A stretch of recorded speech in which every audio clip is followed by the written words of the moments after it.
You are now entering Maximum Driftcast, the only drifting podcast hosted by a Spanish soccer mom, a 30-year-old silver-haired fox going on 60, and finally, a 200-pound bowl of spaghetti with chimichanga arms. The champions, we are the champions. And we are back for what I will probably consider the biggest episode in Maximum Driftcast history. I know we've had a lot of good ones. We've had a lot of amazing episodes.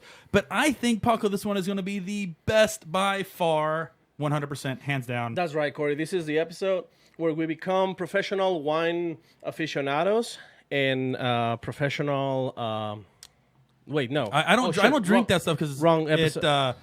It just slickens up the pipes too much for my blood. So yeah, so I don't. right. I try to stay away. It's worse than coffee. You know what I mean? It is totally worse than coffee. Coffee is the equivalent to human Drano, and wine is in a close second place. But It'll be like human... I don't even want to know. like but a plunger.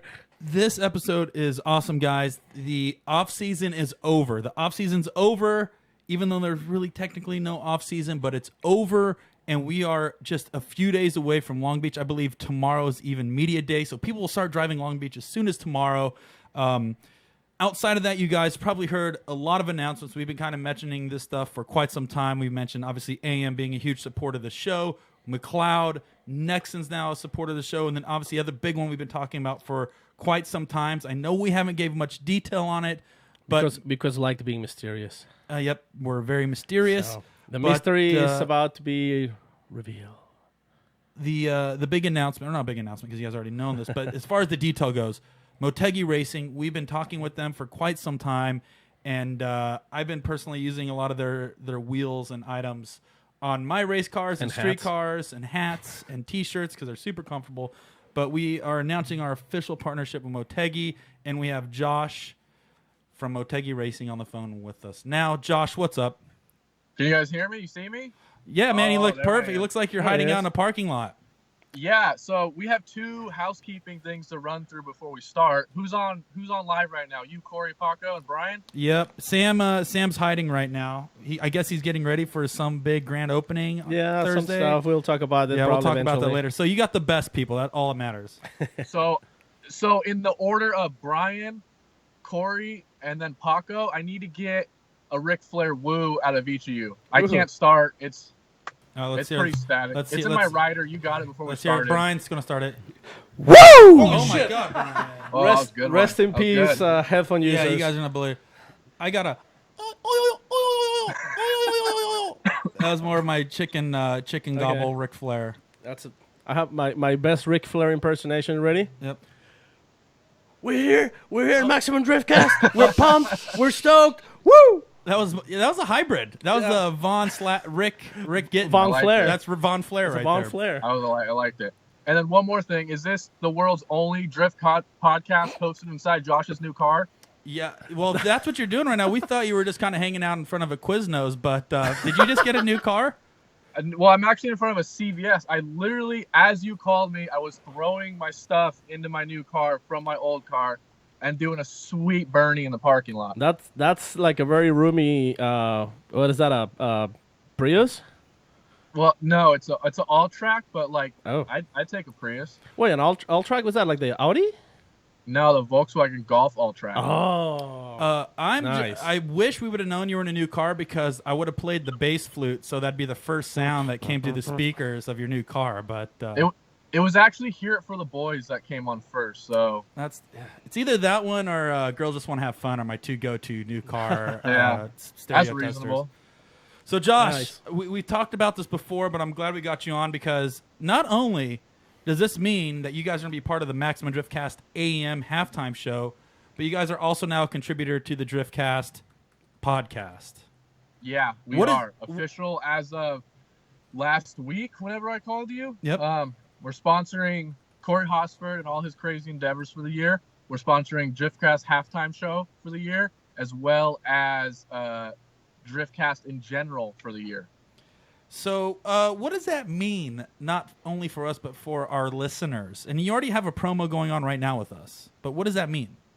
Yeah, so in layman's terms, it means you listeners get free stuff. Whoa! I get free stuff. You get free stuff. No, Brian Yeah. gets free stuff. Brian John already gets got a free free stuff. car, so Brian doesn't get anything else. Brian got a free car. Yeah, no, Brian's cut off. Sam's close to me. Sam's like 45 minutes from me, so he might get more stuff than you guys. So what type of free stuff are we giving away soon? Wheels, baby. What else did I Oh. give you? It's Motegi Racing. So we've mentioned this before, guys, but this is to solidify. We are going to be doing giveaways pretty regularly with fresh sets of Motegi racing wheels. Obviously, they've been around forever. You guys are sponsoring Ferrari Challenge. You're sponsoring Frederick Aasbo. You guys literally are so heavily involved with motorsports nowadays that it just seems like the brand is progressively growing, getting bigger, getting better, and now here you are at the pinnacle of motorsports, Maximum Driftcast. How does that feel?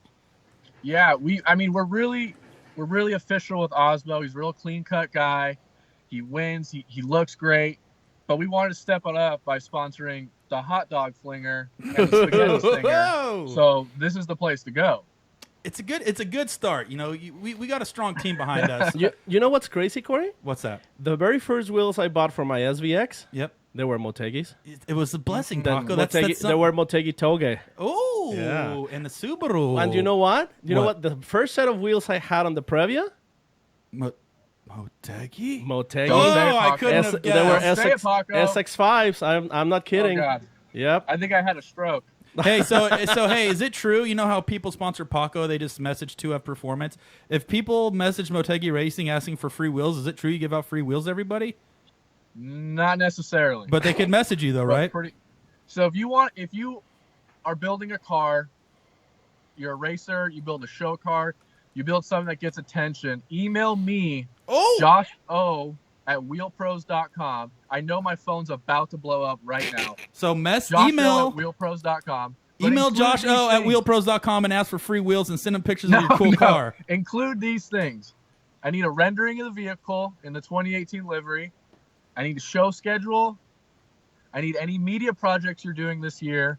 I need other brands you're working with. You send that to me in like, I don't know, 4 to 5 page PDF. I'll give you a call back. How about that? Hey. If anybody sends me that, I'll send you a sticker pack, guaranteed. There you go. Well- So you've heard it from Josh. He's being a part of the Maximum Driftcast show, but which means we are going to roll that immediately back to you guys. Once again, we always thank our Patreons. We always thank our listeners. And now we're working with companies like AM, Motegi, Nexon, McLeod. These are dudes that are not only involved in Formula Drift, but now they're going to be involved with us in motorsports on every level. Josh, thank you so much for everything that you do for the sport. Thank you for being a part of Maximum Driftcast. And hopefully your email blows up and so does your Instagram with a bunch of messages for free stuff. Yeah. Also in that email, I just lost it. A photo of you eating a hot dog. Well, not you, like whoever's. Yeah. A photo of Paco eating a hot dog. Not. Okay. Okay, well, Yeah. me. Uh, Good luck Give getting me your that. social links in there, of course. Follow Motegi Racing on Instagram. Yep. Send me messages on there. We also have a giveaway going on right now Right. on our post from Friday for free tickets to Formula Drift Oh, Long that's Beach. right. I have tickets sitting on my desk at work, and I'm tired of staring at them, so I really want someone to win them. So we got So 4 all you free gotta do is tickets. Go to that post, read the description, and just do what it says. Awesome. Josh, thank you so much, my dude. We will see you in Long Beach. And then also you'll see us at Long Beach in the Motegi booth at 1 p.m. doing an autograph signing with Aasbo, Papadakis, Sam the Drift, Doido and Alvin, Paco, The yeah, taco. Spaghetti slinger. and then Oh. me, the sausage finger handler.com. So anyways, looking 1 forward o'clock, 1 o'clock Saturday, autograph session. Maximum Driftcast, Stefan Papadakis, Frederick Aasbo, 1 to 1:15. We're giving away limited edition posters that we only made 2. They're gone. They're gone. If I have any left over, I'll give them out to the podcast listeners. to it. Awesome. Saturday, 1 o'clock, our booth. Sick. Awesome, dude. You are the man, Josh. We will see you in just a few days. And go do some forward Go do drive some wheelies burnouts. now in your new car. Next time you guys talk to Aasbo, ask him about his wheels. Okay. Perfect.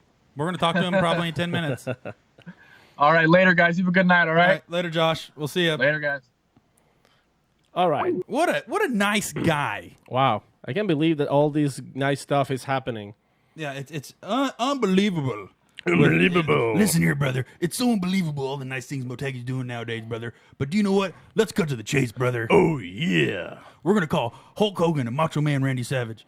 Actually, Randy no. Sanchez. We're going to call somebody else. All right. Because they're not answering. Macho Man's not going to answer tonight. I wonder why. But he hasn't been answering my phone calls. Uh-oh. But let's start off first with the man, the three-time, back-to-back world champion, three-time.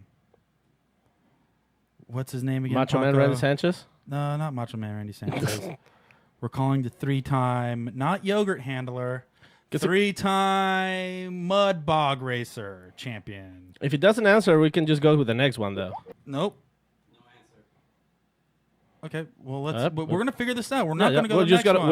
We're gonna. Nope. We're gonna go right into this. All right. Let's see. So in the meanwhile, I'm gonna sing you guys a song. Oh, is that how it is? What song are you gonna sing? I want to know what he's the three-time of. What is he the three-time of? The three-time champion of the Sun and a master of karate Okay. and friendship. Perfect. Brian, how's the handling over there? Get it? It's okay. You don't have to give too many details, but what's happening? Are you sending another call out? Yeah, I'm trying to get him on. It's I keep okay. getting a no answer. So Okay, that's bear fine. with me here. We don't have to tell him that. I'm texting him as we speak, so we're going to discuss the three-time. Paco. Yes. He's not a mud bogging champion. He's not a bikini contest winner. I don't know. He Maybe might he be. is. That is He the might- one. I mean, That is the when you one. think about it. No, but as Josh was saying, we got you guys covered with wheels and deals. We have. I can't believe Formula D is starting in 2 days. And it's his 15th year 15th year. at the same time. We've been going to Long Beach for the past. I've been going to Long Beach for literally the past 8 years or more. Wow. I'm surprised you haven't been banned yet. Why would I be banned? Well, this might be the first year somebody streaks Long Beach. When you got kicked out of a, PG-13 you got kicked streaking. out of a club at SEMA. Yep, at After all. SEMA, I got kicked out, but I'm not going to get kicked out at Formula Drift. We have business to do. We're going to be doing the halftime show, Oh, that's right. which we're going to talk This is about the official more. announcement, actually, because we haven't been able to make the actual announcement. So, yes, we made a post, but yeah, you can hear it now. We're actually going to be hosting the halftime show, the AM Intakes halftime show at Formula Drift, presented by, with the help of, Next and Tire, Motegi, and that is it, because we work with the best companies in the business, Paco. Come on now. yep. Come on now. So anyways, to break it down for you guys, let's discuss the halftime show while we're waiting for this call to come in. The halftime show. What this means is we're going to be taking a 20 to 30-minute window during the halftime on the live stream where you're going to be listening to Sam, Paco, and myself discuss what happened in practice, qualifying, top 32 as we lead into top 16. And the idea is to have more of that college football tailgate feel, you know, where they go to halftime, you have the three dudes on the pedestal, the barbecue. crack jokes, talk, discuss what's happened, talk about big plays, talk about cracking cold ones with the boys. but it's more so about just educating what happens behind the scenes, because there's so much that happens at each drift event that doesn't get told to everybody, and we're hoping to be that middleman during the halftime. And the other thing too is I'm sure you guys love the Twitter comments that float across the bottom. I'm sure you guys would want to see that. The tag board. But we're trying to fix that, all right? We're trying to ditch all the Twitter comments. We want some live action with some really muscular dudes. Yeah. And- We're going to have the crowd in front, like, watching, so bro, we can probably expect people to throw stuff at us. Please don't throw stuff at us. So, yep, it's happening. We're having the...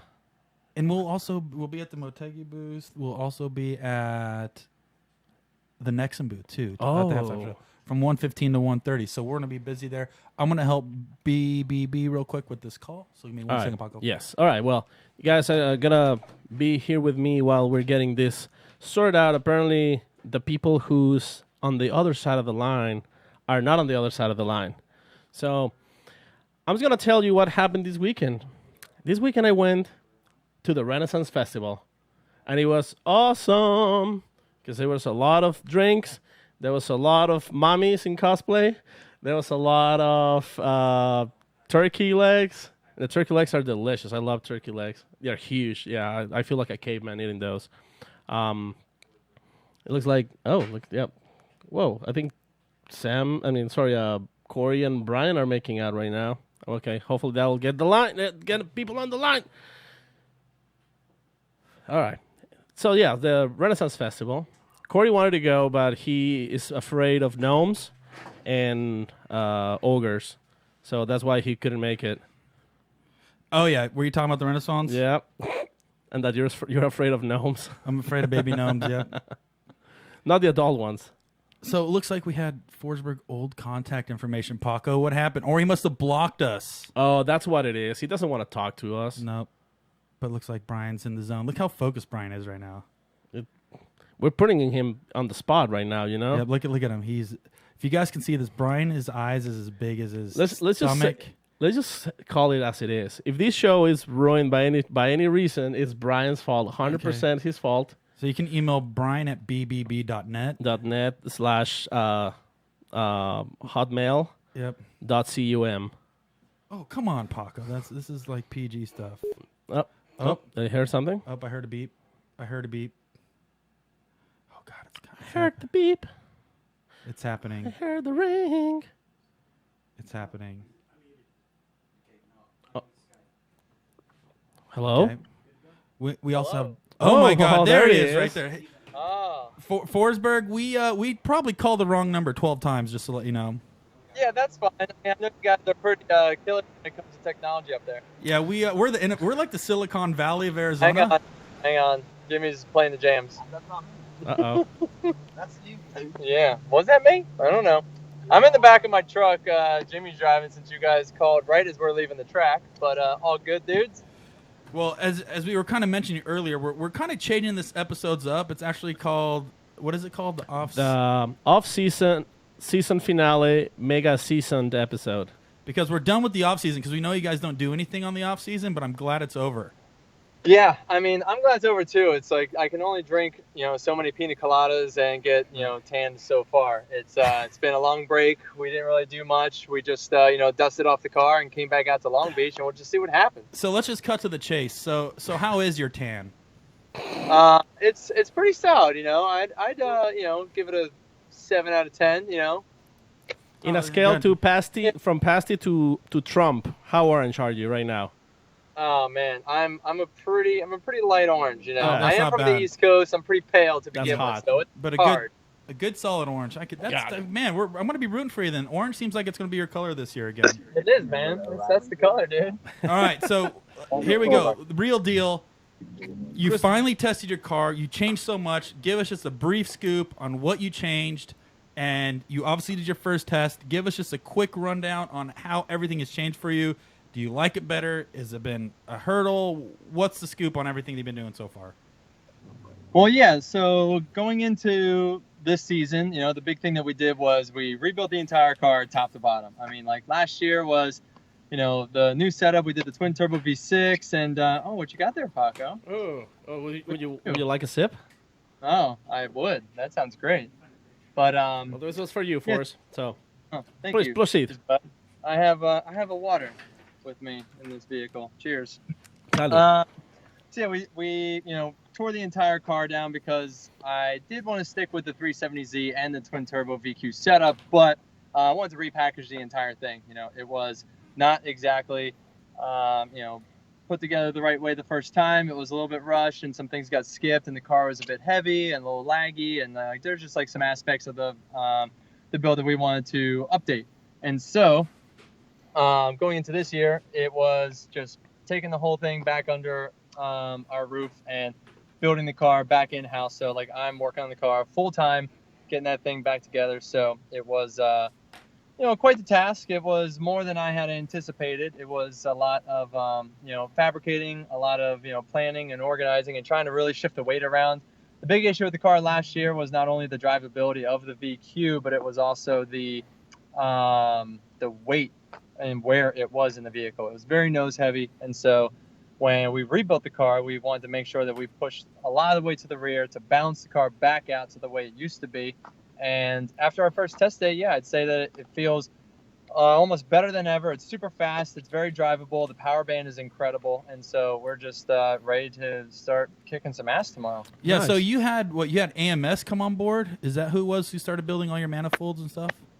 No, Fast Intentions Okay. is the guys behind the twin turbo kit. So I've been running their turbo kit on my demo car for a few years now, and that's what kind of got me into wanting to run the VQ in the pro car. Right. Because the reliability and the drivability of that car has been great, and so I wanted to apply that to the FD team. I've been running that V8 for 11 years. It was just time for a change. I was starting to run out of spare parts for the VKs. Oh, there you go. Instead of, I should say, reinvesting into the VK, I was like, let's Right. change it up. I've been running V8 for 11 years. Let's put the actual engine that came in the car back in. And so, we had some, good times with the demo car. So we rebuilt the car with, this time, like I said, using the Fast Intentions components. And those guys actually helped out with getting a lot of the plumbing and the intercooler and everything else on the front end of the car to keep them very much involved with having a quote-unquote custom Fast Intentions twin turbo kit. But now going along to the engine side, and where we're trying to get some more of the reliability out of the blocks themselves, is we're working with RJM, who does a very beautiful closed deck block that really fills in the gaps of that open deck VQ block setup. Nice. And AMS Performance are the guys that are taking these components and assembling it all together with the Brian Carr stroker kit, the JE pistons, SuperTech valve train, Jim Wolf cams, and just building that thing to be one of the very first VQ Alpha engines. And so we are now starting to do a lot of product development with them for the VQ platform. Awesome. How hard is it to have Dylan there on the way when you're trying to work? Yeah, I mean, it's pretty annoying, I have to kind of like shove him out of the way and show him how to weld, He's still trying to figure it out. It's, it's a bit of a Nice. process. So No, he's been great. He's been working with me full time and really getting that thing, up and going. Really just a fantastic fabricator, and me and him bouncing ideas off of each other and just getting the layout of that thing just dialed the way that we want it to be. That right there you're looking at is last year's setup, so it's it's a little less complicated this year. The turbos are hung down underneath the heads this time, keeping the weight low and back where we want it. And just a couple little changes that you'll see once you pictures of the new setup start floating around the internet.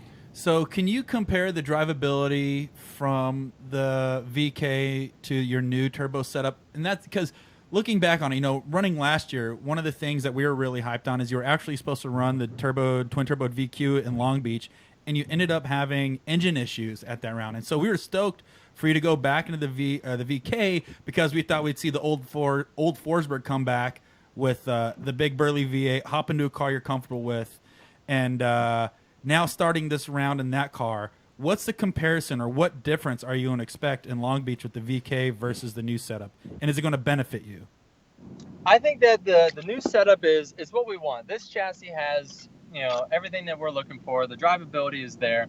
And now, I feel that we fixed all the issues that we had last year with the engine. And like I said, mostly the drivability of it. The twin turbo setup, was very complicated. We had the anti-lag system on there trying to help with the boost and, really kicking the tires when you get back into the pedal every time. But I think it was just too much under the hood, too much complexity, and not enough response that we were looking for. And so, this year we're just relying strictly on nitrous for the spool up. We have a much smoother pedal. Even it's starting to feel like the V8 car, as in, when start to lean on the pedal, we start to burn the tires. There's not this like long delay. We don't have to wait for the turbos to spool up. It's almost immediate. The amount of power that it's making is great. It's not too much. It's not too little. It's about 850 wheel, 860 wheel, which is the most we ever got out of the VK. So going back to the VK, wasn't there a point or the reasoning to also jump over to the VQ is that you guys were running out of things to do with the VK, right? Well, that's what I was saying. Like, I was mostly running out of parts, and so everything on that engine was completely custom, and it was all built and engineered by an indie team for the Nissan off-road racing program. Right. And so obviously they had a lot of spares for those engines, and I purchased anything left on the shelves that Nissan didn't provide me through our engine program. So as that came to an end, we found the guys that made the parts and we bought everything that they had and we kept those things going. But like I said, to reinvest into that engine, it seemed like it would be almost more beneficial in the long run, because there was no aftermarket for that motor. I was one of the only guys running it in a racing series. It doesn't fit into the cars very well. It's pretty nose heavy. It's hard to work on it, and so there wasn't any aftermarket or benefit to progressing that engine. And Nice. so we wanted to start working with a lot of the companies that have supported me since day one. Brian Crowder and Right. JE and other guys that want to see one of the most popular engines in the Nissan family, Yep. the VQ, in all the Z's and G's and the 370s and everything else. We wanted to see some more response from that motor, and Nice. some more reliability and some more high horsepower numbers. Well, that's great to hear. The guys that have made the power with those engines, and the guys that have been able to get them to hold together well, I mean, you see amazing power and torque numbers comparable to the 2Js and or better than. So we know it's there. It's just a matter of Perfecting just digging through the gremlins, and I feel it. Hopefully last year we did that. Awesome. So before letting you go, is Good Enough done for good, or are we going to see more Good Enough on YouTube? You'll see some more. It's not done. We, me and Dylan working at the shop. It was just the two of us, and it was easy to manage and to shoot while working on the cars. But as we came into the February-March crunch time, as you know, Paco, anytime you start to pull a camera out and show the steps, everything 2 to 3 times longer. Oh god. Yeah. We didn't have a great time doing it, but I'm just looking at the writing on the wall. I was like, we need to just go nose to the grindstone. Yeah. Well, And I can what's see good how. about that though is we were working out of RS, and so a lot of the things that we would have been capturing. Yes, the Good Enough was covering a lot more, but the guys at RS were running the cameras for the Blackout series, so those episodes are coming out. The assembly of the car, the first test, and things like that. So you guys will get to see a lot of it. It'll be a little delayed, obviously, because they put a little more effort into it than just run and gun with the GoPro. Right. But Yep. definitely some quality footage of the off season will be coming out very soon. Yeah, I can imagine blogging and building Turk's car at the same time could be a It's gonna be handful. so much fun. As soon as the camera, I just can't imagine, man. You had your hands full. he gets triple as fast. All right, Forsberg. So you've been running Formula D since day one. Yep. Coming into this round, what type of Forsberg are we see at Long Beach, and what do we expect from Forsberg the remainder of the year? Where are you going to be? Dude, it's all guns blazing, man. We're freaking ready to party. It's I hate to say it this way, but it's like last year I feel like it was our mulligan year, and we're not going to do that again. We're bringing the the full effort, and we're feeling great. The cars, it's like even just like popping the hood of the car this year, you're just like proud to stand back and look at it. So it's just all there, and it's all connected, and so that's what it takes. It's 100% all around. So we're feeling good. The car's driving good, and the team's pumped, and we're all driving and vibing and just ready to kick some ass, man. Awesome. We're stoked for you, man. Good luck. Good luck tomorrow. Sounds like you guys will be doing some driving, but we'll be seeing you in a few days. Thank you so much, dude, and kick some ass. Sounds good, buddy. We'll see you this weekend. All right, later, Well, brother. talk to you this later, week, man. guys. Bye. All right. Well, that's a little quickie with Forsberg, and let's move on. Corey, what do you think? Well, what do you think of that quickie? Was it what you expected? It was a little longer than what my I quickies didn't expect that last, from man. him. Let me tell you that. I didn't expect that from him. Yeah, he's you try to get it quick out of him, and he gives you way more than what you thought. So Yeah. that was what he's saying in the mulligan here. You know what I mean? Like he went out there, car took a crap. This will back be in like the his VK. second mulligan on his career, pretty much. What last year was? No, yeah, but remember a long time ago when he also did pretty bad. We had I would have to a look long back time on ago, and he said, it was probably the worst season for me. So, but I mean, I think after all these, we've seen him managing his team a lot more consistently now, and I'm sure that's gonna be beneficial for. I just don't know who's going to give him the biggest battle this year. Well, I think there's a couple people who could. I wonder if maybe one of them would be on the line. Oh, hello.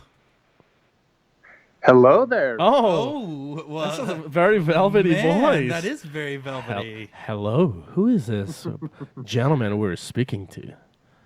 I'm moonlighting as a call like a call receptionist. So I'm, Ooh. it's tough switching jobs here. You just having your hands full. It seems like you've been pretty busy. I don't know what your strategy going into this year, Aasbo, but I guess every time you finish top 3, you just want to build another car and just keep trying to make it harder and harder on yourself. Yeah, let's just make a car for 1 year and you just know move what? to Well, another one. Let's do the impossible. Let's just do a new car every year. Finish second, Yeah, let's just. It's and not, then Yeah. just build another one. Yeah, that's always a great recipe for doing well, huh? Having So a far- brand new build. So far, it Well, worked for you. Yeah, I don't know mean, what you did last year, but my God, You guys want to know the secret? yes. Building a new car that seemingly is a new car, but putting all the old stuff in there. Oh, cheater. Oh, you're doing a cheater. Cheater. God, I don't even know how much you and Steph paid Kevin to pass that thing through tech. Jesus Christ. Oh man, Aasbo. you don't want to know. Did you see Kevin going on an all expenses paid trip to Cabo? Oh, Yep. is that on Nailed it. Aasbo's dime? That's how it's. I think the edible arrangements are a thing of the past. yeah. Oh, for sure. It's trips to Cabo now. Dude, We got the judges in our bag, so now it's up. Kevin's the next guy. Can you guys send us a copy of the script? yeah. Let's see what's going to happen this year. Yeah, we I just want thought to you be. guys had it. We haven't been updated yet. Yeah, I mean, we got Long Beach. It's all we got. So I think they want to keep us in suspense, So Yeah, I'll send it to you guys. Okay, Aasbo, so I'll be honest with you, dude. We tried getting as much details on everything you were doing in the off season, like trying to get new car ideas, and people would leak photos to us and tell us Aasbo's doing this, Aasbo's driving Castro's car. How was this so down low for so long, and when did this process actually start? Well, first and foremost, with Toyota launching that new Corolla, that is a big deal for Toyota. So it was very important for to them that we kept it on the wraps. So we did everything we could, and it was actually to the point where I was driving Castro's car, the 86 up at Willow Springs, for some just testing the front end that they've modified for that car. And we had, I think it was Paul from Nexon taking a photo of me from far away, making it look like it was top secret. it's like playing with it. Yeah. Well, do you know, we did get that message from Nexon saying, and once again, we get a lot of photos and a lot of content kind of message to us out today. So every now and then we'll see Play it. Nexon pop up. We'll see some big dogs pop up and they're like, ooh, what did these guys got? And here's Aasbo in his fancy race suit driving Castro's Yeah. car. I got heartbroken when I saw you on a Lexus RCF. I was like, oh yes, make it an RCF. That'd be sick. Yeah, it's something that we've been talking about a lot of times, and it'll be a sick car. And but in reality, I'm not sure if that would be any more competitive than the car we're in now, because it's a bigger car, and the Corollas have proven to be pretty good. Even the TC from back in the day, that whole platform, if you will, has proven to be quite competitive. So Well, after Papadakis touches it, I mean, he has the Midas touch. We have to admit it. Everything he touches turns into gold. He has, and he keeps impressing me. I remember the first year that I teamed up with Papadakis, I was actually a little bit concerned. Like, I knew that they had made the TC1 that Tanner drove quite competitive, but coming from a Supra, I was really concerned. And then over the years, it's just proven me wrong, and we've grown really close. And now it's now we're fairly dialed in respect. With respect to who's doing what. Yeah. So those guys have the build covered, and I'm in Europe trying to do what I should be doing, which is practicing driving. And jumping Supras and going viral on the internet, just no NBD. Oh, dude. My neck was sore for a week following that. We fought him out so totally hard. worth it. You got like 3 feet of air. Yeah, I've been researching putting off-road shocks on the front of that Supra so that we're ready for next winter. That shit was Or put shocks on the seats. Yeah, like that's monster it, right? truck. Like a monster truck. Yep. Wearing a 2-piece racing suit and off-road shocks. We have to hook Freddie with the Gravedigger. Yeah, we got to get him in touch. Oh man. Well, he's our Norwegian redneck. Aasbo is. He's our cowboy. Yeah. From the Great White North. Yep. Can there you go. Can you guys picture, an off-road like a Monster Jam truck with like a Viking helmet with the spears on? There is one. There's like a well, it's not a Viking, it's a Minotaur, but it's got horns and something. Yeah. Oh, So actually, funny story, real quick, since we're on monster trucks, I was texting Dirk because we're gonna get Dirk on the show later on, and he's Spoiler actually in alert. Kingman, Arizona, and he was saying his heater core in his truck went on. I said, "Is the heater core the name of your monster truck as well?" And he said, "No, my monster truck's name is the Mega Blaster." And I said, "Oh, that's cool." Because my monster truck is the Dildozer. The dildozer. Aasbo, what is your Viking monster truck name? What would that be? What do Vikings do? They rape and pillage. The Rape and Pillager. The Rape and Pillager, Aasbo. You know, in this time of 2018, it's still, rape jokes are still kind of a bad thing. Oh, sorry. That's not a big deal in pillage. Norway. No. As long as you keep jumping supers, you'll be fine. You'll be totally fine. Just call it the mead drinker. The meat handler? Oh, that's so PC. But I actually had a favorite. My favorite monster truck back in the day. It wasn't one of the the really famous ones. I really liked the Carolina Crusher. Oh, And okay. yeah, to me that was as red-blooded American as we could get. You know, Right. maybe even. As you are. Yep. I feel I'm not though, but I wish I was. Maybe You are. You are, dude. You're a that's my calling. California boy Yep. from the hills. That's Matt Powers 2.0. They were perfect when they were on the team. Anyways, we only have 5 more minutes with you, Yeah, and we just this- talked about monster trucks, which I could talk all day long. But you knew this in car the- was being built. Yep. The new Corolla. You've seen it kind of. I'm sure you may be getting sneak shots from Papadakis. I don't know how you guys do that. But then you finally test the car at Willow. Mhm. What was it like? The car is very similar to both the TC and the Corolla, but it feels more aggressive in the sense that it's a step up for sure. So it's lighter. Huh. It has a longer wheelbase that I think is better. It has more adjustability in the rear suspension, which hopefully will help at certain tracks. I sit a little bit lower, a little further back. I can feel everything a little bit more. We're now running a bigger front tire to try and help some of the understeer. Mm-hmm. So with all the rear grip you have to run these days, all of these cars end up having a lot of understeer. So we're trying to combat that. So it's definitely a step up. I really like the look of it. I think it looks meaner, lower, has a cooler profile. I was a little bit torn on that whole retro scheme, but seeing it in reality, I really like it. So all in all, I'm really excited about this new car, and we'll see how we get on. And I know a lot of guys have improved their cars this year. I'm following everyone and trying to peek out the competition, right? But Right. So I'm sure it's going to be a tough season. So we'll see if it's enough. Everybody's coming with big guns. Yeah, For sure. exactly. So And it's all in the details too. Like seemingly a lot of these cars are the same, but I know there are massive improvements, and Forsberg and Ryan being a Nexon this year, that's going to help them. And, there's going to be a lot of guys doing really well. Oh, they're your teammates now. Yeah. no, that's cool. So, part of the yeah. script, like they'll be like scripted For drama. 1, 2, 3, yeah. No, so I was Yeah. going to ask you, so last year you go through and you do the hardest thing you can with the race team. That's develop a brand new car from scratch, right? Is some Right. of that information you developed last year, is it going to be relevant in this chassis? So last year wasn't complete waste. Obviously it wasn't. You did extremely well. But, to re-engineer a car again and again and again, it could get difficult on you and your team. But was there information that was scavengeable from last year that is implemented in this car now? Absolutely. 100%.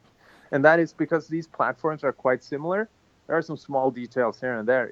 But instead of it being a new challenge, it's more like an opportunity to fix everything that wasn't optimal with the old car. You know what I mean? So it's more of a new opportunity than it is a challenge, I think. And that's at least that's the way we like to think of it. But if you ask Steph and the boys, it's been a lot of work. There's a lot of moving parts in a project like that. It's not just a race team anymore. Now it's a bunch of marketing decisions with Toyota. There's a lot of back and forth, but there's a lot of red tape and with everything. So it's been really interesting seeing how things unfold behind the scenes. And for me, it's really cool to learn about all this stuff because there's a lot going on behind the scenes and trying to make everyone happy basically. So, being a little baby with a little hammer from Norway, did you ever imagine yourself you'll be developing 2 brand new cars for Toyota and chasing for a championship in another car? Dude, goosebumps. No, hell no. So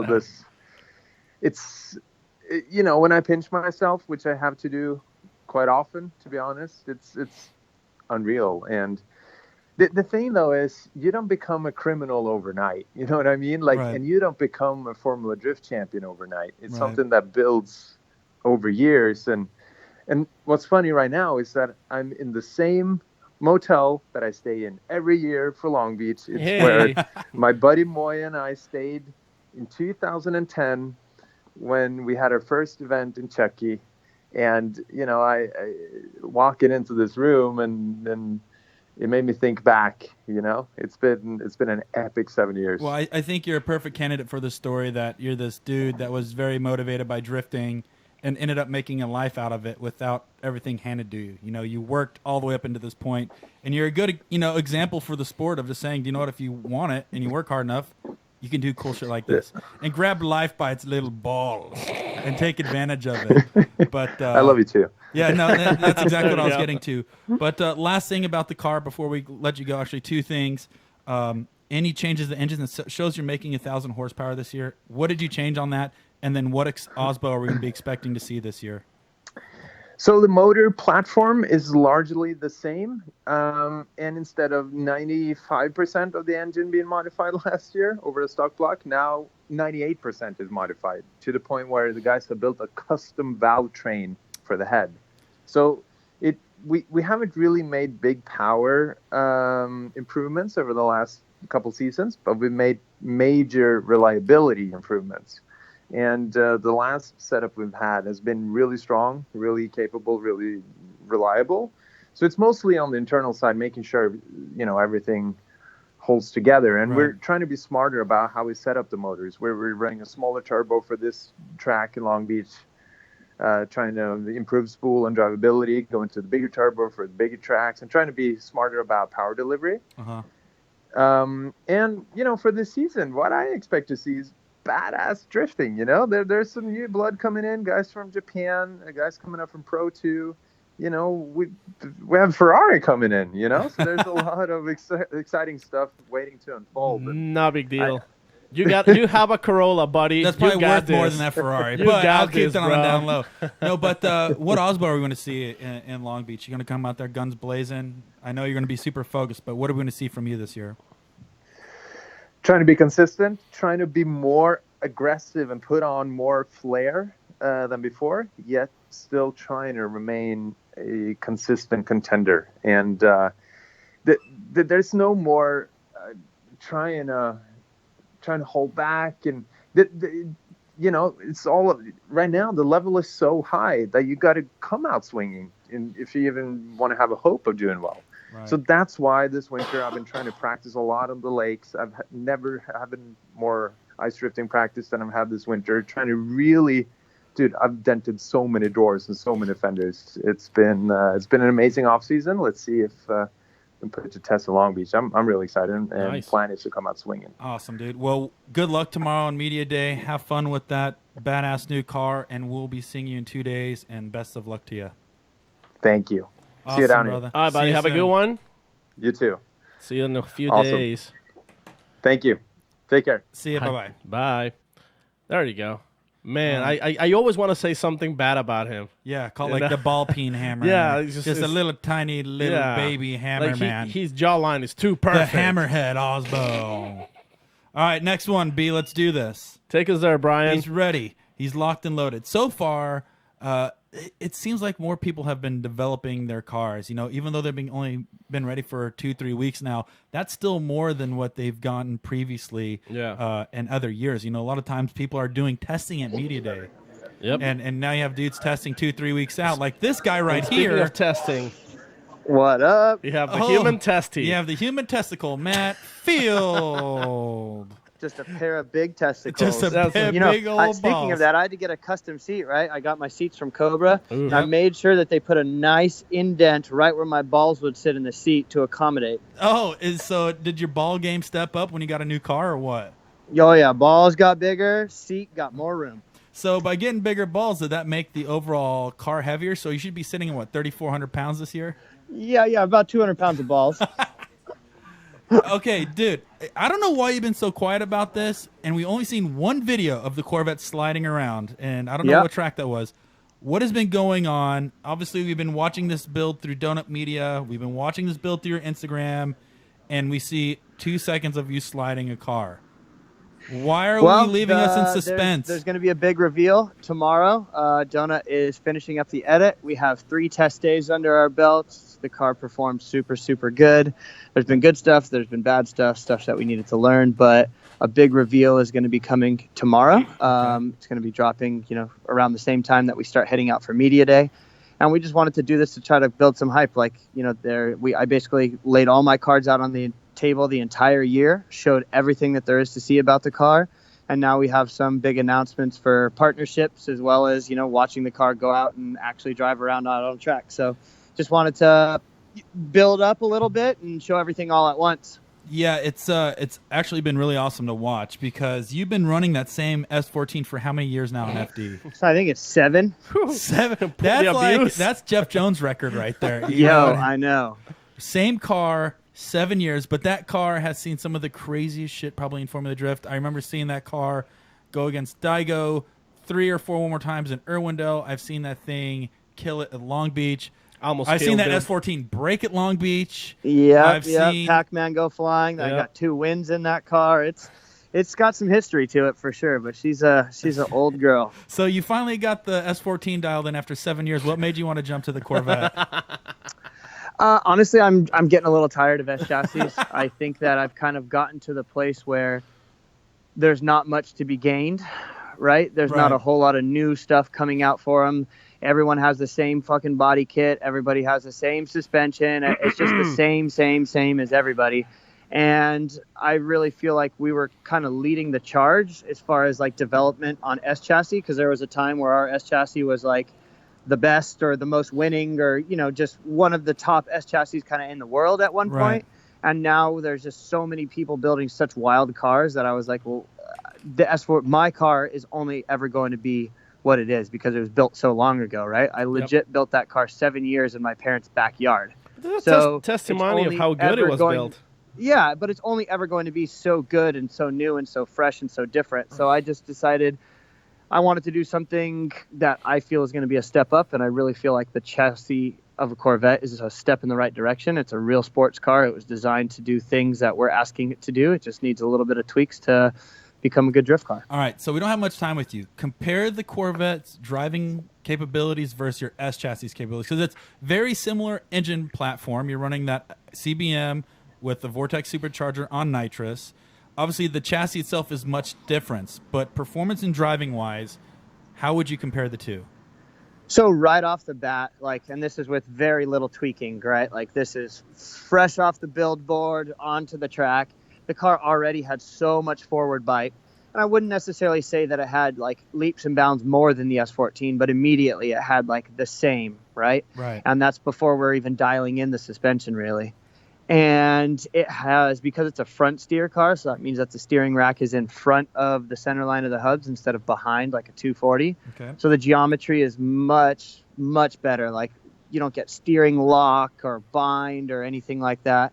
And because it's a dual wishbone car, the car maintains, it's really flat, right? Through transitions and on and off throttle and under braking and cornering, the car stays really, really flat because it was designed to do that. So we're able to achieve crazy levels of grip and bite, but without the car having to move around. Because you realize the S14, my S14 was really, really soft. It would marshmallow around the track, as do many S chassis out there. And it takes time for that weight to transfer and put the tire into the ground, where the Corvette is immediately putting the tire into the ground. So it's just a real sports car. And something that I noticed was how snappy it was. On transition, you can get ahead of yourself. You can throw the car too hard, basically, where an S chassis is as hard as you possibly throw it. It's still only so hard.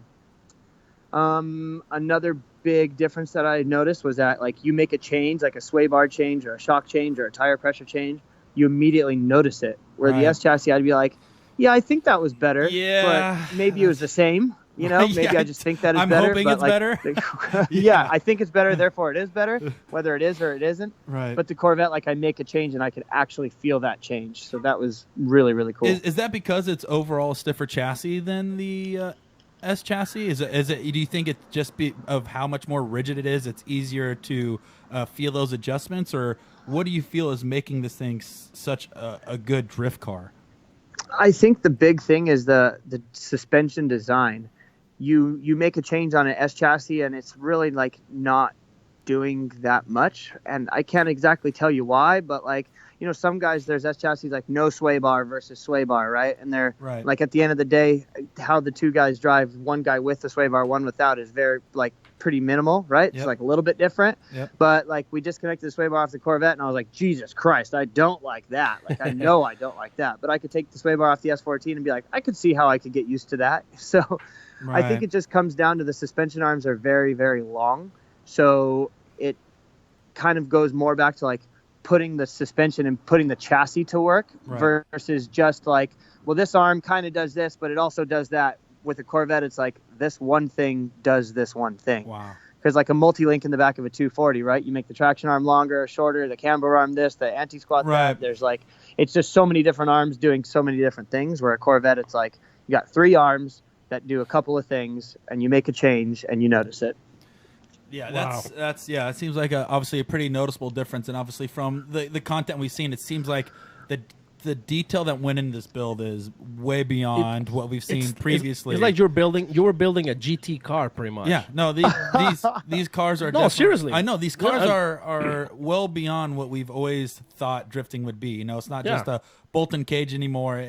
These are real deal race cars. It's not this kid in San Francisco, you know, building his dad's C4 Corvette. You know, No, that's what you did, Paco. That's exactly what Paco did. But It's obviously, funny seeing like, because Grip, I'm friends with like a lot of like road race guys and stuff, and one of my crew chiefs is like a road race guy. He's really good, and he has friends stop by. He helped me build the car. He has like road racey friends stop by, and they look at this car and they're just like so confused. They're like, I thought you were building a drift car, you know, like this is more of like a fucking super GT car or something. And that feels really good, because I've always looked to those cars like there's no way I could ever build something that sick. And to hear people like kind of compare it to one of those cars is like, wow, thank you. That's big. Well, we know building cars from scratch is pretty easy, but did you run into any hurdles with this thing, or what? Obviously, we saw a bunch of the fun, easy stuff on the videos, but what type of hurdles did you run into building this thing from scratch? More than anything, it's playing with all the new stuff that I'm not accustomed to, right? Like the gearbox being in the back and how you're going to service that, and pneumatic riveters. Yeah, just, you know, there wasn't a whole lot of hurdles because I kind of had this thing planned out exactly how I wanted to build it. The biggest hurdles kind of came at the end, where it's like, okay, I thought that this was going to be perfect, for instance, like master cylinder sizing. Like I've always used the same master cylinder sizing on the S14 since I went with like the pedal box and this type of master and this type of slave and blah, blah, blah, blah, blah. And then you put it on the Corvette and it just doesn't work. And I'm like, well, why doesn't it work? And I make a million phone calls and figure out, well, you just got to change the master cylinder sizing. But it's like, why? Well, I just do. So it's a lot of little things like that. Like any of the new parts that I put on the car that I didn't use on the S14, those are the parts that are kind of like a little bit of a learning curve. Right. And so did you go through tech day today? Yep, passed 100%. Not one thing wrong. I could not believe it. Dude, that's usually the biggest stressor right there. Is you drive all the way to San Francisco to Long Beach, and you're like, all right, I think we're going to pass. And then you find out there's 3 things wrong, and then you kind of figure out where you get the parts. But yeah, you know what I always end up failing on is the battery kill switch. I always, for some reason, I think I have it right, and then I don't check it for whatever reason, and then Kevin pushes it, and he's like, well, you got to go fix that. I think I failed like 3 years in a row on that. But this time, first year ever, passed. Well, I mean, it's hard to find grounds on the Corvette. Yeah. It's a fiberglass car, so you got to pass for that. Yeah. Plus, this year I put in, you know how everyone has, like, I'm sure you guys saw it on the videos, but everyone usually has just like that lame power switch that's just a big old clunky thing with battery cables running to it. This year I switched over to like a solid state little smart relay box that actually sends a signal to shut off the car instead of like just disconnecting the battery. It tells the car to shut off. So it's some pretty sophisticated stuff. You should get the Wi-Fi one. You say, Alexa, turn off the car. Yeah, Turning on the Alexa, car. Alexa, full throttle. Yeah, there you go. Full throttle, Yep. full time, Alexa. Give me- Roger, yeah. Roger that, Matt. We're going 100 full point, throttle. 100 point qualifying run, please. So Alexa, please. Yeah. So we got 2 more minutes, just real quick. We've been asking everybody this because obviously Long Beach sets the bar for the remainder of the year. You have a new car, it's your new baby. She's really shiny right now. How far are you going to move that concrete wall? But Paco, Oh, shit. No, sorry. but Daigo already did that for him, so that's out of the way. Oh God, But- I know. But what are we going to see in Long Beach, and what do we expect out of Matt Field? Obviously, you're one of the dudes that are more vocal about kicking everybody's ass. But what are we going to see this year? You know, I'm going to be completely honest. My confidence was soaring in the S14. I was at home with that car. It was funny. I was just talking with Chris and Dylan a little bit. It's like I ran over some cones with the rear bumper when we were like setting up Long Beach and testing. And my guy's like, "Yeah, you smacked that cone." And I'm like, "Really?" I couldn't even tell, like with the rear bumper, you know. But with the S14, I could like feel it in my fingertips when I would like brush a cone or touch a wall. And I don't quite have that feeling in this car yet. So I am not going to say I'm going to go out there and stick it to the wall first fucking lap and just lay down a 100-point jammer. But I think between media day and we usually get a good amount of practice, I think that by the end of the weekend I'll be right at home. So Awesome. I'm shooting for the top step of the podium, but I'm also not going to get greedy with the car right off the bat. It's got a long season ahead of it, Right. and I have a lot to learn in it. So we're just going to step into it slowly, but I guarantee by the end of the weekend we'll be throwing some stuff on the wall. If you have any questions about that track, Daddy George can give you some good advice. And, so, He'll pack it right into the turn one wall. yeah, let Jesus take the Right. wheel. That's a in. good guy to get info from. But anyways, Matt, thanks again. Thank you so much for everything. Good luck tomorrow. Good luck this weekend. We look forward to you popping wheelies in that thing this weekend.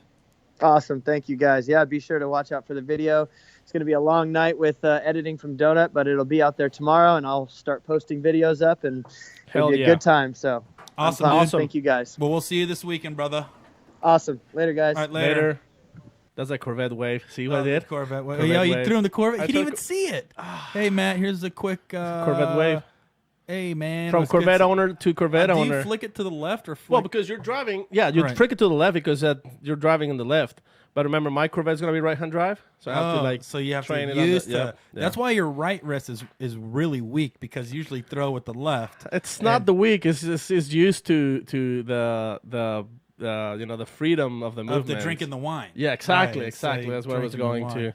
And speaking of like drinking wine and the freedom of the wrist, we have another guest. Do we? We do have another guest. So far, I'm getting that everybody has really new badass cars and they don't care that they're Yeah. gonna throw it down. I don't think there's like I mean I don't know. The Corolla is probably going to be the most majestic vehicle on the track right It's now. just gonna be so beautiful, Oh. floating across the. Ma the- che cozza de Corolla. Oh my God! It's Federico. Oh. Ciao, ciao. Buenos noches. Buonasera. Good evening, guys. Good evening, my friend. What are you doing inside of a trailer? Is that where you're living in California now?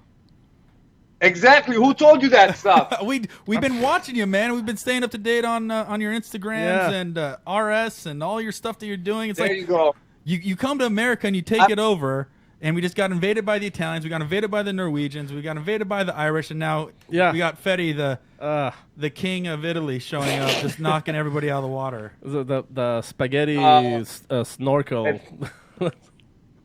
It's not true. I'm very quiet and working very hard in these days to get all this stuff sorted. And yeah, we're still here working. You see, there's all the crew right here.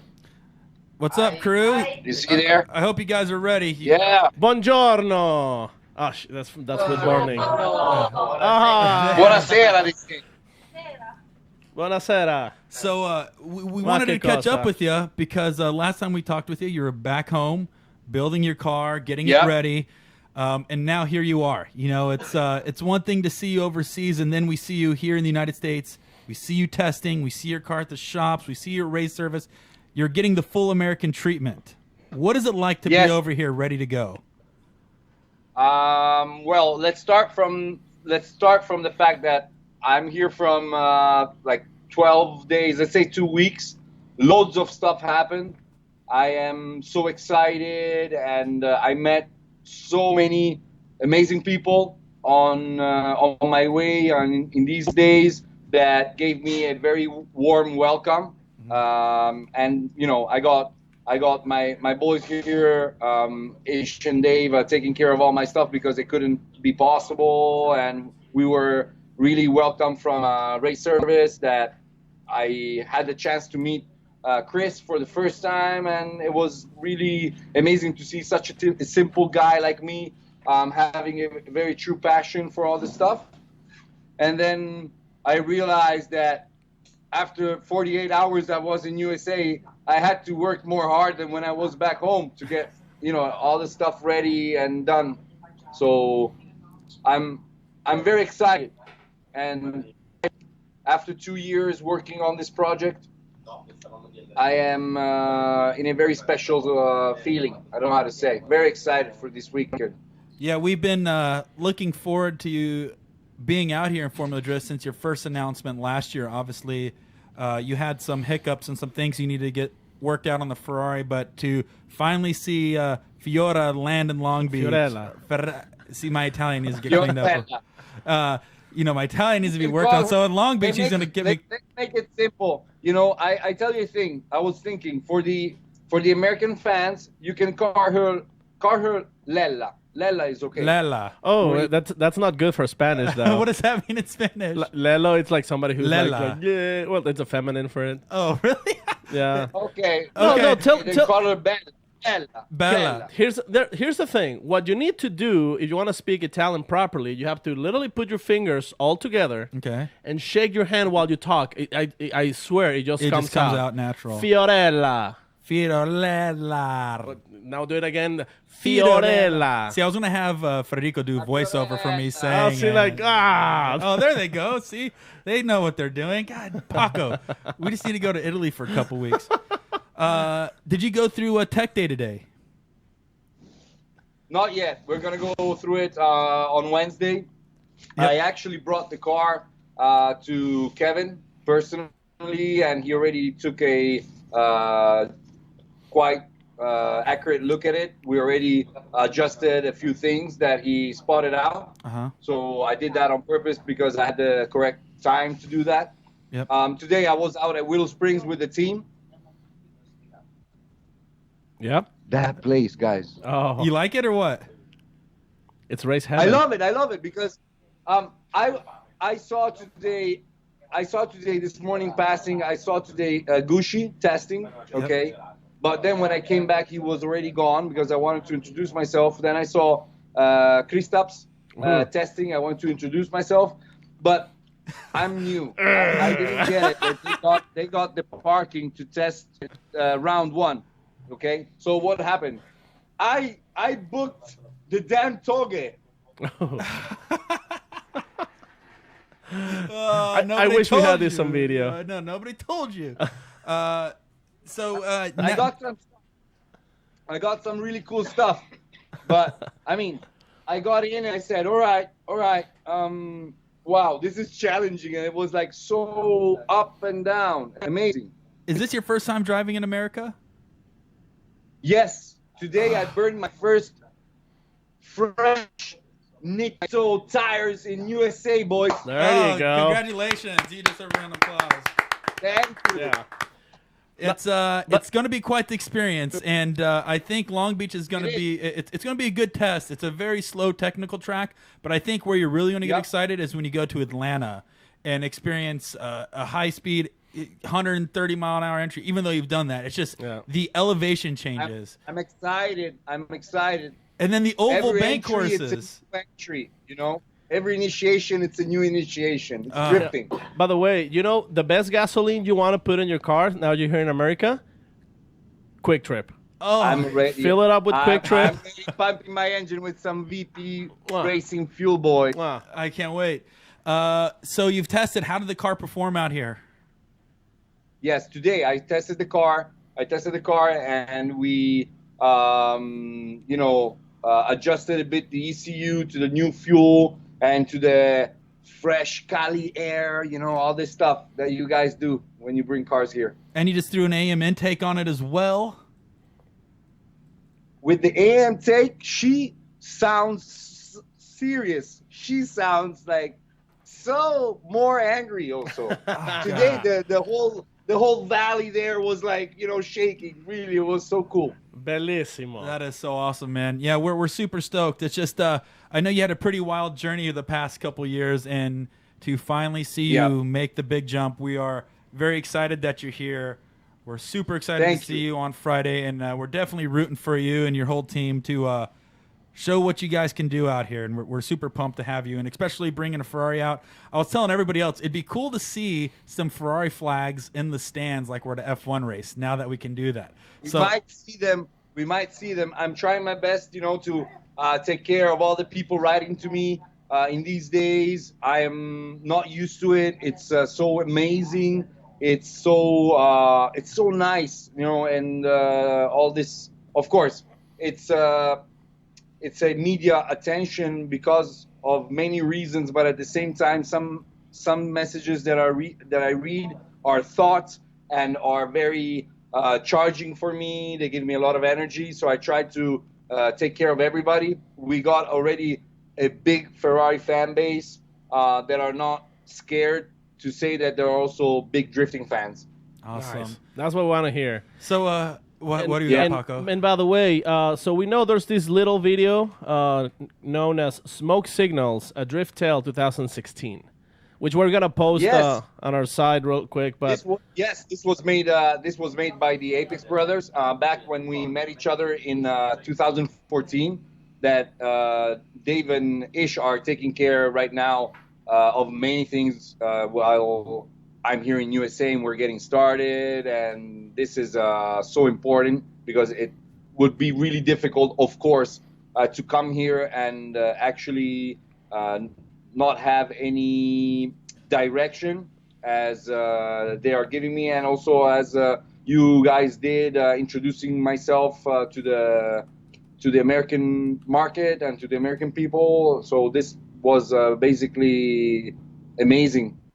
For me as a treatment. I really appreciate it. Smoke Signals is a very raw and touching story and real story of what many people maybe don't know, of what has been my history and of what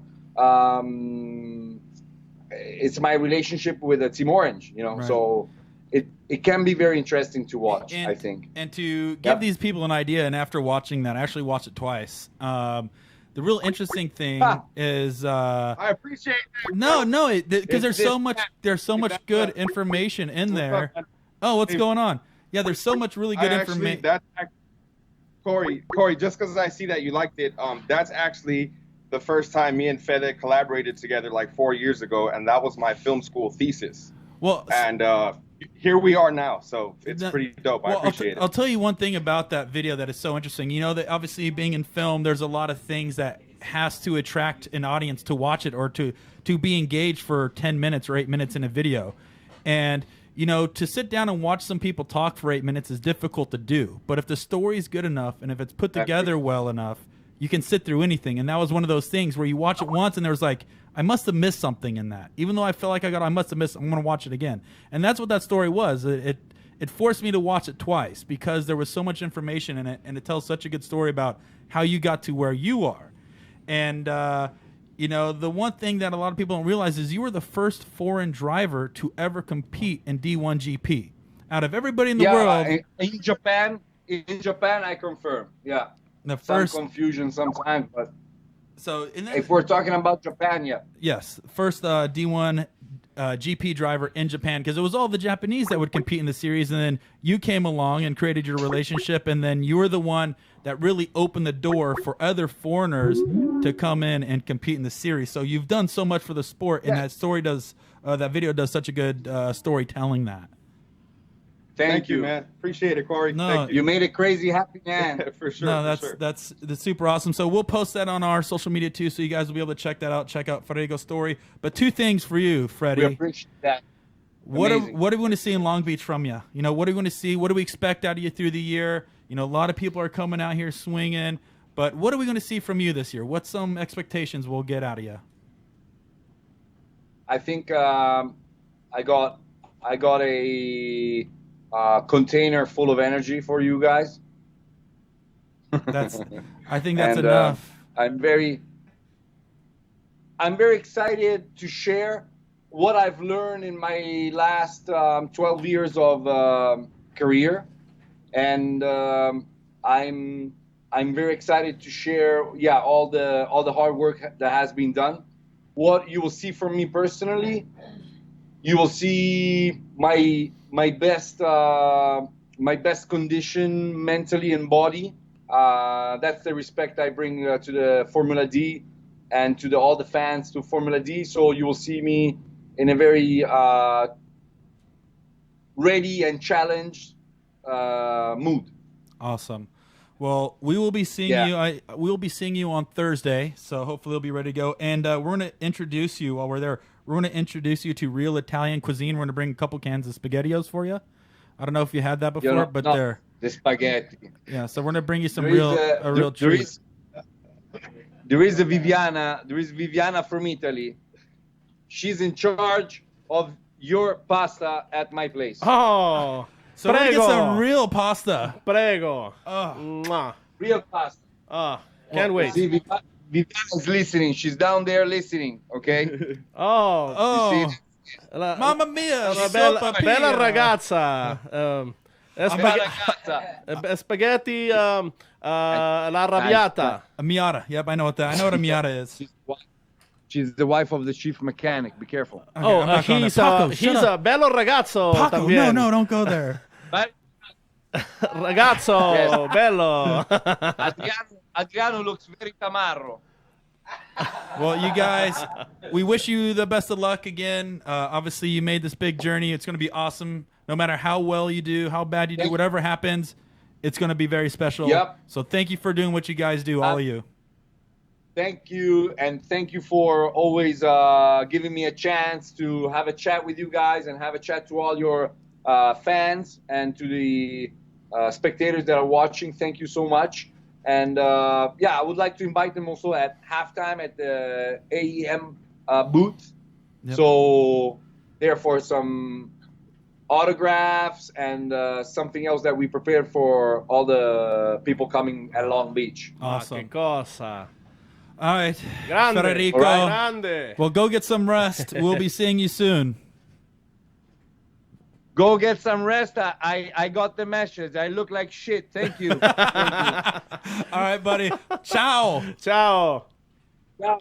Buonanotte. Ciao. Grazie. Grazie. Buonanotte. Buonanotte. Ciao.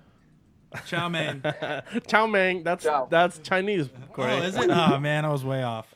Close enough, though. Prego. So he's tested. It looks Ready like to burn some fuel. Got some Nittos on board. And we got some noodles on got board some, as well. Got some VP Racing fuel underneath his that little engine bay of his. I would like him to fill up with I just drive the whole thing into a Chevron. Yeah. I just fill it up with 87 octane. Just here put in the 87 States. in it. No, we're good.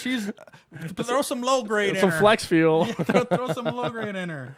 Let's see. Oh. Who else we have in? Is that who? I'm a I can hear real somebody. American. Fight for your rights. I'm American. Ding, ding, ding. Dun, dun, dun, dun, dun, He can't speak because his eagle ate his tongue. He must be sleeping in Kingman. He's probably in Arizona. No. Hello. Do you know what? Hang up on him and call him back. Yeah. Oh, wait. Whoa. No. Good evening, sir. Good evening. Oh, my Oh, God. there We it got him in is. the fleshlight. Wow. God, we thought we lost you there.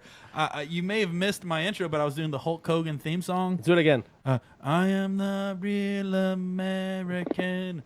Fight for your rights. I'm a man. If you need a car, come to Stratton Chevrolet in Denton, Ohio. What'd you think?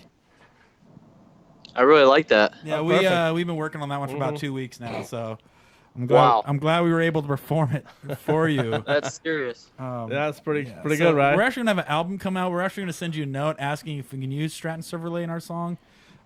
So we'll probably send you and your mom and dad a letter to let you guys know. Sounds good. What are you doing, Dirk? Are you hanging out? He or- sounds excited. You probably just got out of the bath or something, man. No, I'm hanging out in the Walmart parking lot right now. What are you doing out there? Being That's American. nice. Oh, wow. I've never seen that done before. It's a classy Stratton You get- koozie. So You for gotta guys, keep it cold. Yeah, for you guys that don't know, Paco is drinking some wine out of a wine glass with the Stratton Chevrolet koozie wrapped around the base to keep his little tiny hands nice and warm. Gotta keep his fingers warm. It's a firm grip. Yeah, his pinky's not going to get warm because it's not touching anything because it's straight out. The pink is, like right Pinky's here. flared. It's pointing at you, Corey. What is that? Don't aim that thing at me. God, It's pointing at Derek right now. All right, so we have a very special guest. He's the real American. He's probably one of the strongest guys I've ever met. He's muscular like he's Hulk stacked Hogan. like the Ultimate Warrior. He's classy, real classy. We have the man Dirk Stratton on the line. Dirk, how you doing, buddy? Yeah. Doing good. We're only about 350 miles from Long Beach now. Oh, so you're almost there. So you haven't Yeah. done tech yet, huh? no, not yet. Tomorrow? tech Thursday morning. Thursday morning, Nice. yeah. Because I think Media Day is only open to the previous competitors in Pro 1, I believe. You weren't invited to Media Day, bro. What the hell? He doesn't need it, dude. Paco. He doesn't need an invitation? He doesn't need to be there. You should just crash the party, bro. Just go there and just show up and just get there like put a Falcon livery on there and pretend to be Matt Phil and get It's 2 me, laps brother. under your belt. I'm gonna Nobody crush this will notice. media party, brother. Hey, brother, listen up, brother. Sit up. We're gonna run Media Day all day, brother. Today's episode is sponsored by Hulk Hogan. Unfortunately, if you've never run the course before, you cannot run Media Day. Yeah, we found that out a couple times actually. It's Yeah. it's one of those things where you get about 35 minutes worth of practice on Friday because there is no Thursday open practice. That's the only event of the year where there's no Thursday practice. So that kind of sucks. Yeah. But the thing is, the advantage for you there, Stratton Chevrolet, is that this is a car that you drove last year. Same one. Same one. And that's one of the advantages that you have over everybody else. You have Aasbo new car, Field new car. Yeah. You have What's going on? He might be Is getting somebody else coming in, or no. I think Sam What? Sam is trying to. Looks There like you go. Sam's It's Sam coming. Malvin, ladies and gentlemen. Wow, Sam joined us. Dirk, what a treat. You got Sam online as Wow. well. This is such he a heard me and had to Whoa. join in. I think Sam is in the middle of a construction site. yeah. Yeah. Oh. Sounds like he's cutting. He's at Hey, sorry. Hey. Are you at a dentist office, Sam? Are you getting your teeth grinded on? No, I'm getting an enema. Oh, nice. You're getting a little water up your butt. Yeah, do you have video turned on? Can you see what's happening? We try, but you're not. We can't see you. No, we can't see you, Sam. Well, that's probably for the best considering serious stuff It's that's an going down enema. here. Yeah, you have a tube halfway up your butt. Okay. So, in case you didn't know, Sam, we're on the phone with the legendary All-American Dirk Stratton. Oh, cool. Only Okay. driver to run a Corvette that we care about. Only, yeah, like the one we already talked to. We don't really care about him. Yeah, I've seen him before. Our driving heart, S chassis. our Looks the hearts same. with Stratton. Oh, there he is. Look at he's sitting in his trailer right now. Hey, There you go. Hey. I finally get to see you. I got it figured out. But yeah, I'm hanging out in the trailer at the old Walmarts. That's a good Man, spot. I think I saw a bald eagle flying in the background. I heard it. Yeah, funny thing. Coming across the desert today, we happened to see a bald eagle carrying a snake Oh, That's right. Paco. on a cactus. What does that even mean? Whoa, that was. I mean, You're stepping into Paco land. Mexicano. It's obviously a sign for Salito de something. guerra. What is that? That's the Oh, it's Mexican the theme anthem. song. Sorry. I call it a theme song. The theme song. That's the Mexican theme It's song. Arizona, man. That's how it is. Somebody told me it was good luck. It is good luck, actually. You have a good shot here. Obviously, performing your first year in Pro 1. How you feeling? Feeling good. I'm really excited to learn a lot driving with the best drivers in the world. So that's the biggest thing for me is I'm just going to get to learn a lot and progress really quick. Yeah, because you do have a couple years of Pro 2 underneath your belt. Running those few years, do you feel it prepped you enough to move up? Obviously, you're making the jump, and you're definitely well more than qualified. You were one of the top performers in Pro 2. But what are you taking away from that Pro 2 competition that you're kind of rolling over into Pro 1? We definitely learned a lot each year. It's just one of those things that you can't learn it without going and experiencing it. I mean, we're coming this year with a very similar car to last year. We didn't change a whole lot, just made every little bit of the car a little bit better. So we don't want to try to learn a whole new car coming into a pro season. It makes a lot more sense to, drive a car that I'm already used to and just refine it a little bit. So the biggest thing is more spare parts and better preparation overall throughout the team. Right. So from last year to this year, what's some big changes that you made?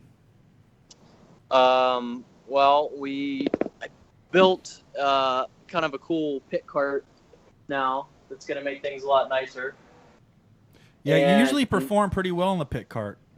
Yeah, I mean, that means a lot. Yeah. It's efficiency.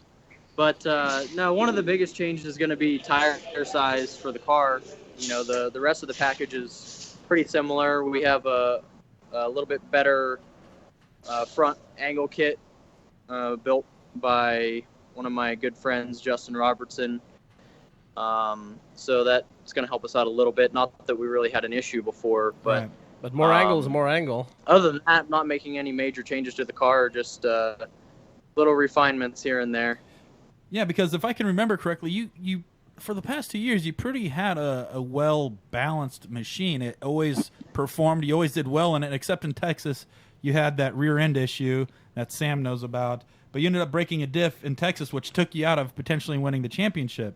Did you find a Right. resolution to that, or what did you guys do to kind of get over that?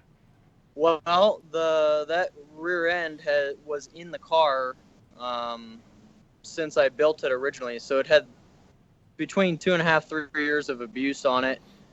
We did refresh the clutches and go through it before, but it was the same original ring and pinion, and that's what failed. So now we know we need to, replace it maybe a little sooner than 3 years of usage. But we have a brand new differential in the car, and we actually went to a Z06 housing, which is larger than the base Corvette housing. It's got the So cheat code. we have a bigger ring and pinion in that housing, so we have a little bit more strength there, and we also have a spare differential now as well, which in the Texas situation we most likely wouldn't have been able to change the differential in time anyway, Right. because of it broke one of the last laps of practice right before qualifying. So it's just one of those things, but we're just trying to be more prepared overall. Right. Nice. Yeah, that's obviously that's the big thing now is the big dogs are here, and you got to kind of step up and play with them and having the proper tools to drive. It's bringing don't bring a knife to a gunfight, and literally being with the right team, having the right parts is what obviously keeps these guys on track. Make the car reliable. And, make it reliable. The team reliable after all. But what type of power are you making? Because last year you were making just around 700? Yep. 700. It's the same this year. Yep. So for these first few events, we're going to be running the same engine package that we ran last year, which is the Lingenfelder LS7. It's about 14-to-1 compression. It's their GT21 camshaft and CNC ported heads. We run the Ignite 114 fuel, but we're going to have a little bigger engine planned for later on in the season. So I don't really have any details on it right now that I can share, but it'll definitely be bigger and badder. I think for Long Beach, 700 should be more than plenty. Yeah, you I'm don't want definitely to set not it too worried hard. about it for here. I mean, I'm already used to the way this car, runs, and I have been for the last several years. And before the 255 tire rule was implemented in Pro 2, I actually ran a 275 in Arizona in 2016. So, and I actually had less power then, so I'm pretty comfortable and confident that it's going to work well. Now, on to the most important modifications you could have done to your Corvette. Do you still have a stereo air conditioning and power windows? No air conditioning, but definitely still have power windows and a stereo and all that good stuff. That's So, the good stuff. What a lights. pimp. That should pass techno prom. Kevin should Oh, yeah. just let you fly with that. Yeah. What's the song? He likes to listen to the radio while he's. I think Sam has some questions. What do Sam. you got, Sam? Hey guys, what song are you gonna play before you take your first run at Long Beach? You hear me? No, I can't hear you. What'd you say? Great. Max and Driftcast guys, did you hear me? Yeah. Yep. I said, what song are you gonna play before you take your first run at the beach? Oh, okay. I don't know. Probably. I don't know. I like to jam out to some Red Hot Chili Peppers usually. So maybe some. Hell yeah. Yeah, California. Going to mine's- California. Sam, what do you usually listen to before your first runs at Long Beach? Aerosmith, Don't Want to Miss a Thing. Yep. Yeah, that's perfect. it. I'm more of Emotional. a Creed, Arms Wide Open. I go with the Teletubbies. Something very basic. Let's see. So you're the first Corvette, but you're gonna be one of the 2 Corvettes at Formula Drift Pro this time. Do you feel? Yep. Do you feel any kind of competition? Were you following Field's build? Do you feel that Field? Oh, I definitely, yeah. His car looks awesome. I'm really excited to see it in person and see him drive it and drive with him. Yeah. So coming out to Long Beach, what are you feeling coming to the first round of Pro 1? Do you feel much different than competing in Pro 2, and what are you looking forward to most? Honestly, it doesn't really feel much different to me yet anyway than it did coming to a Pro 2 event. The biggest thing, I guess, is going to be learning the course since I've never driven it. But once again, I'm not really too worried about that either because it seems pretty simple. Also, I'm just really excited to drive with, all these guys that I've been looking up to for several years now. And I feel like I'm able to compete, right alongside of them and have the chance to even, beat them out in competition. So that it's just kind of a surreal feeling for me. That's awesome, man. Yeah, that's a big move. But like you said, some people will step up into that, not kind of intimidated by the competition, but intimidated by the track as well. Yeah, That's the biggest thing is the walls, right? Have you had bad dreams about the walls yet? Only a couple nightmares, but we'll get over that. It's all fiberglass. No, Yeah. That's the thing is Long Beach is not terribly fast. It's just super technical. I believe initiation speed's only like 62 to 65 miles an hour max, which is it's slow compared to some tracks. At Atlanta you're almost double that. But it's the one thing that really threw me off most about Long Beach is you don't see the next corner until you enter the first one. So you come up to the initiation point and you see the first corner, but you don't see the horseshoe until you get positioned going towards the bridge. Blind. So that was the biggest thing to get used to is you're really using more references on the track than actually like Atlanta. You can see the full course before you take off and plan a route. Yeah. This is kind of planning before you get there based off of references. And that was the only thing. But once again, it's not terribly fast. It's just getting comfortable doing that. Because there's no other track out there in FD that has that type of setup. It's pretty crazy. It's so blind, Yep. But no, man, you're going to do awesome. One of the things that's kind of interesting is the first event that I ever competed with this car was MDU Streets of Detroit. Right. Yeah, which was the street course there, and it was very interesting to get used to, especially the first time ever competing with this car. And I had only ever tested it once before that, but it was a similar, not really fast, but technical. There weren't concrete walls, but it was all concrete curbs. So you're still tearing the car up, if you screw up a little bit. So it was a good learning curve, I guess. Kind of a good spot to get your feet wet testing a technical street course. Yeah, definitely. That's one advantage you definitely do have over a lot of those people. There's nowhere else in the United States where you have the ability to do a street course other than the streets of Michigan, which is super cool. And not only a street course, but also an international race. course. Like this is the Grand Prix of Long Beach, same course that people's been running for what, like 50 years now. Yeah, it's quite some time. Yeah, so it's a pretty historical track. So as well. you mentioned you ran 275s before. Is that the tire you're running in Pro 1? Yes. 275, is that because you obviously weighed in at that tire, or is it just a preference? Because you could weigh more. No, I could run. Go ahead. Go ahead. No, I was going to say, for a lot of you guys that don't listen, if you weigh 3,000 pounds, you can run tire sizes below that. You don't have to run a 295 or 305, 315. You can run anything below that tire size. So even, if Dirk weighed in 2,900, he can run a 285 down to 275, all the way to 255 if you wanted to. But what made you want to choose the 275 if you can run something bigger? So, yeah, I could run a bigger tire. What tire could you run? I could run a 295. Okay. Achilles only makes the 285 is their biggest size in the 123S. So, that I only have one size larger that I could go. But with the the power level that the car's at and the weight balance and, everything that I'm used to, it makes the most sense to run the 275 to me, especially since I already had previous experience with that same tire. That's going to be interesting. So, I may dabble with, later on in the year, moving into the 285 tire, especially with the new engine package that we're planning for. Nice.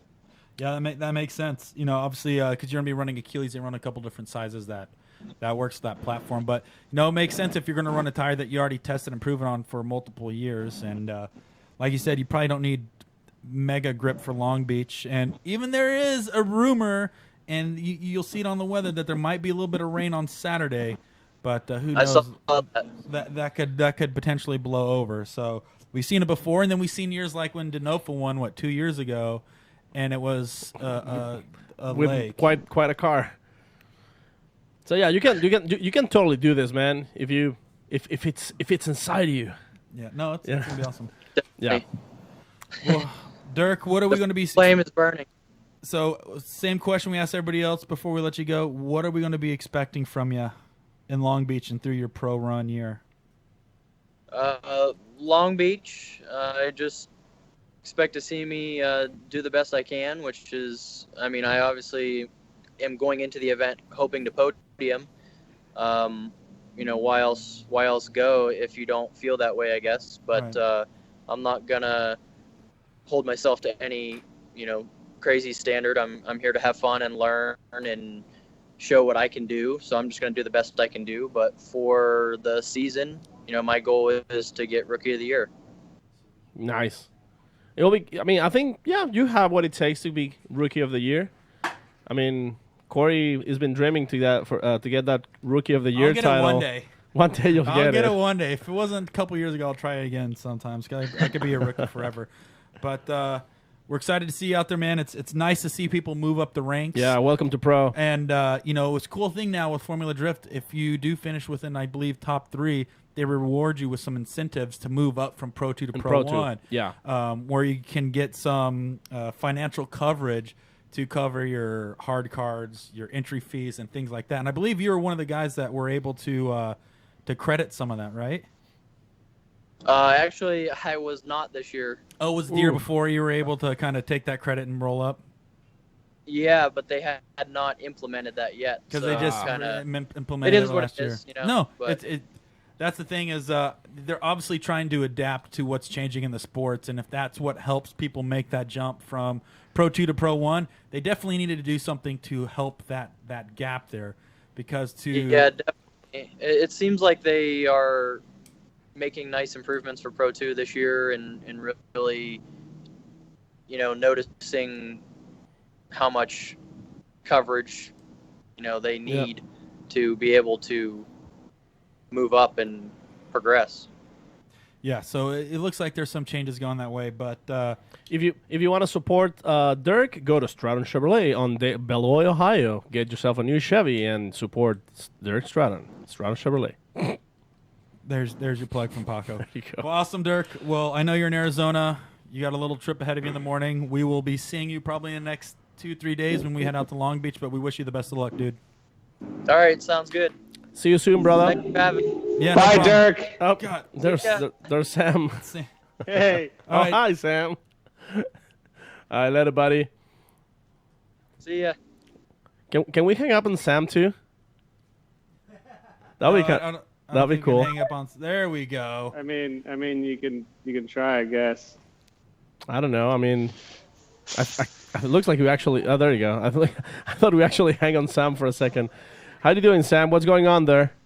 I'm filming real late here, so that's why I was late to the show. But I'm here now. Woo! What up? Sam, so how, Sam? Let's cut the bullshit here, Sam. It's really loud over here. How are you going to perform in Long Beach, Sam? It's really loud and really laggy. Yeah, I guess Sam is gonna perform It's just, very good. It's just our luck, Paco. You know, we get the heavy hitter. Oh, there he he is. So Hey, you're back. So I was gonna say we finally get the heavy hitter on the mic. We saved the best for last, Sam. But how you can perform in Long Beach? We know you've been working on this blue S14 for about 6 years now. You finally got a sweet SR in it. What should we be expecting from you in Long Beach? How's your performance? I'm going for the Corey Hosford strategy, qualify 33rd. I'm going to try to get out there, hit some walls, retire early, hit the gym, go to sleep. You know, early to bed, early to rise. I'm going to wake up as late as I can. Yeah. And, just really overall perform. No, Wow. you were born to be a performer. We knew that. Your mom told us that. Every time we go eat chow mein with her, she keeps bringing you up. But you know, the blue S14, she's been in hibernation for a few days. And what is it like shaking the cobwebs off that thing at Long Beach? I know you haven't driven in a few years, but what is it going to be like? You know, I'm really excited for the special buy-in that the Drift Ads, Ryan and Jim let me do. They said I could drift at Long Beach as long as I give them both back scratches once a week. Yep. So I've been doing that, scratching Ryan's back mostly. Jim is a little bit more shy, but I think I'm working the back tighter and stronger. But yeah, they said I could drive my S14 at Long Beach, so I'm going to go. I'm going to hit the first wall, first corner, because I don't know how to use my e-brake yet, and that's kind of my plan. Beautiful. No, well, that's a really good strategy. It's the same thing that Matt Field was mentioning. You know, Yeah. you guys have That's what he said he wanted to do. Yeah, you guys have a very similar driving style. I don't know if anybody's told you that, but you guys are very similar in so many ways. You know, Even built similar. Yeah, you guys have a really nice physique.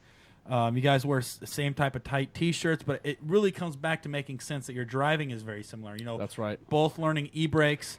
Matt runs a V8. You run a 4-cylinder, which think It's about pretty much it. the same. If It's you just put half a two V8. 4-cylinders together, it gets Yeah. a V8. So no, I weigh svelte 110 pounds. Matt weighs a solid 220. yeah, stacked.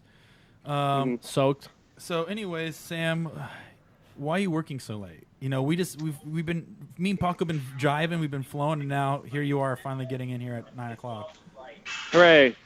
I'm at RS right now. Can you We're show getting us? Ready for, And can you tell us No. what RS is now? Can we get an official announcement of what RS is and show us around? No, it's going to launch. Oh my this God. Thursday. You can find out more then. So you can kind of see the upper area. You can check out their Instagram and see what's been going on. Is that the upper there's, deck? There's the Ferrari car right there. I can show you that one. That Oh, one. oh, that one you've seen Federico. before. Can you show us that real quick? Give us a tour underneath that. No, it's getting some new livery, so I can't do that either. Oh. Oh, Sammy, you're And then there's a project that's that I was just shooting this now while on the phone here that has me late. But that one I can't show you either. But that's pretty cool. Well, that's You pretty have to cool, take my word Sam. for it. Thanks for nothing. Trying to think. You Yeah, I did- can't really show you guys anything. But there's going to be a launch party here on Thursday, and we'll see some of you there. And I'll be at Long Beach. Did you guys tell them the news about the halftime show? We gave him a little detail, but now that you're Now that here, you're here, let's go over it. Unpack it, Sam. Yeah, Sam, if you wanna, since you've been kind of sitting out, you want to give a scoopy poopy on it? Yeah, so Corey's going to be shirtless. We're going to kind of... It's kind of like... you've seen like Anthony Bourdain, like parts unknown.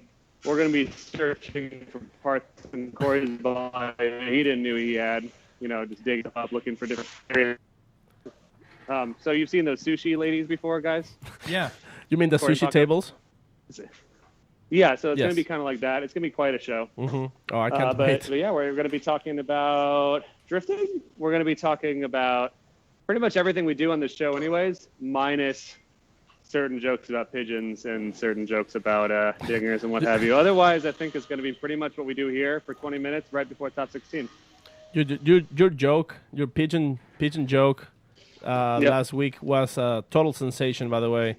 Yeah, it's a big hit. And like I said last week, you can really interchange that joke with any sort of small animal. We got like 20 nice. males, 5 from PETA, 2 from like the Animal Society, and 6 from Pornhub, by the way. They want to talk to you. Yeah. Well, I mean, they know an opportunity when they see one. Ooh, I can show you this room. Hold on. This is a fun room. Uh-oh. This is the internet is terrible at that room. Turk's been getting in really. It's not sure? Okay, proceed. This is where Turk works out. Oh, hey, Brian, can you show real quick there you go. That's where Turk works out? Yeah. Wow, that's a lot of weights right there. Yeah, that's almost 30 pounds. Wow. He benches. I've seen him bench 40 once. It was crazy. He's pretty ripped. What a beast. What a beast. Turk's backup motor that he's going to use once he blows his first motor. Oh, is that a plastic engine? That doesn't happen. Nice. Yeah, it's covered in saran wrap to keep it fresh. Nice. And that's about all I can show right now. But yeah, there's going to be a whole bunch of stuff to see soon. We'll see all that stuff in a couple days, Corey. Yep. Are you guys talking to anyone else on the show? Yep. Yeah, Sam, guess what we're going to do? We got Kristaps Bluss and Kevin Lawrence. So we're going to give Kevin a Lawrence, but do you know what that means? We have to hang up on you first to get Kevin on. I can't fucking wait, dude. I want to get out of here. Then, do you want to join back in on K-Law's call, or are you going to be wrapping up there? I'm going to drive home because I got to get to bed so I can come back bright and early. But I'll listen in, and I'll send some notes if you guys need it. Thanks for tuning in. Well, we look forward to seeing you in Long Beach, Sam. Keep eating those chili dogs and keep working out with Turk, shirtless. And we'll catch up on the docking later. All right, Brian, hang up on Sam. He's Bye, Sam. I'll dock with you guys later, and we'll have a great day show. Bye-bye. Bye, Sam. Man, thank Sam's God. making his Pro 1 debut. That is awesome. How do you felt on your first day at Long Beach?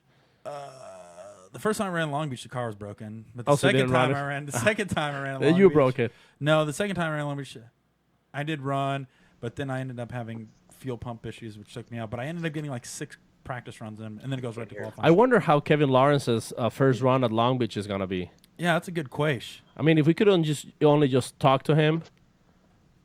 Yeah, I wonder if Kevin. Greetings. Oh, there he is. There's Mr. Excitement Man, right there. it's perfect timing. Unbelievable. What's up? What's up, Kalo? How you guys doing? Pretty good about you, brother. Not too bad. You know, me and Paco, we've been sleeping a lot. We're really energized. We've been eating well. Everything's just going smooth, man. It's just super smooth for us over here. It's a fine-tuned machine, our lives is. Oh, that sounds like a great time. Yeah, what about yours? How's your life been? I mean, off season's been it's been pretty rough. Obviously, coming off of the championship win was a huge thing to have. But roll forward into just after SEMA, getting the call from Hankook and having them pull out was kind of a setback for the program. So that kind of was the start of it. But I mean, everything else. I mean, the car, we weren't looking to make too many big changes or anything like that to it. It was just kind of up the power, and I was already comfortable in the chassis, so we were just gonna turn up the power a bit and kind of head out to Long Beach. And then yeah, pretty much. Everything kind of came down to last minute. Had some issues getting some parts to get my engine together to complete the Brian Carr stroker kit that I was looking for. I had a set of pistons that I custom ordered. Took a bit longer than they were supposed to, but they showed up. Rushed them over to our engine builder, which is actually Mazworks this year, and unfortunately, the pistons I ordered, there was some machining error in them, and they just wouldn't work out. So last minute, we ended up making a decision. I overnighted a different set of just shelf pistons for the stock crank for the RB30 blocks, and we put that into the block that I had already at Mazworks to get built. And so I ended up, instead of running a 3.2, decided we're just going to do a 3-liter, but should still be an improvement over last year, so it wasn't too much of a big deal. Got it. So what happened then? Yeah. Keep going. Yeah. So fortunately, after that, we get the car together and get it running. Kind of just idling, getting ready to take it to the dyno so I can have Martin from Ars Enthalpy tune it. About 2 days before that, the motor decides to jump timing on me, Oof. and after a little bit of diagnostics, I pulled the valve cover, was looking around, checking some stuff out. For some reason, I can't figure out why.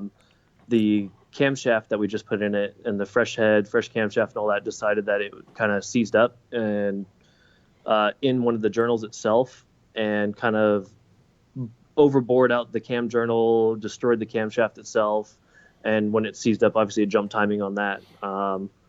So at that point, that head was trashed. So I took my spare head from last year and in about 12 hours swapped that over, got the car back running again. Everything's fine and kosher. So we set dyno for the following day. So you pretty much pull what in the industry is known as a Dan Brocket. Pretty much, yeah. The Nissan's greatest and worst engine that they ever built, the RBs. We go head out to dyno. Then went with last year's cylinder head.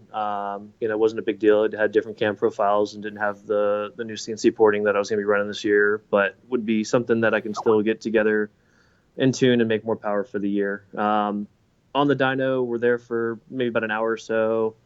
Get the car strapped up. My tuner's there, kind of working with the new software because I'll be running the Megascore 3 Pro this year for the car. And so we get all our basic parameters set up. The car's up and running pretty good. All the tip-in stuff's kind of played around with, and we start actually starting to roll the wheels. And not even in a full pull, we were just still doing quarter throttle, mid RPM, kind of just playing around with it. As soon as my tuner clutched in, it sounded like something in the motor kind of jumped around for a little bit and then just completely stopped and hasn't spun since. Corey knows a thing or two about doing that kind of stuff at the dyno. Well, it's just one of those things. You look at what everybody's doing in the sport now and how far they're pushing these engines. Yep. And it's one of those things, like literally when people go on the dyno, they cross their fingers. You know what I mean? Yeah. Like it's the scariest time of year for me. Yeah, is going to the dyno because it's just I don't know. I've had plenty of good times. I've had a few bad times. Obviously, now the most recent one wasn't that great.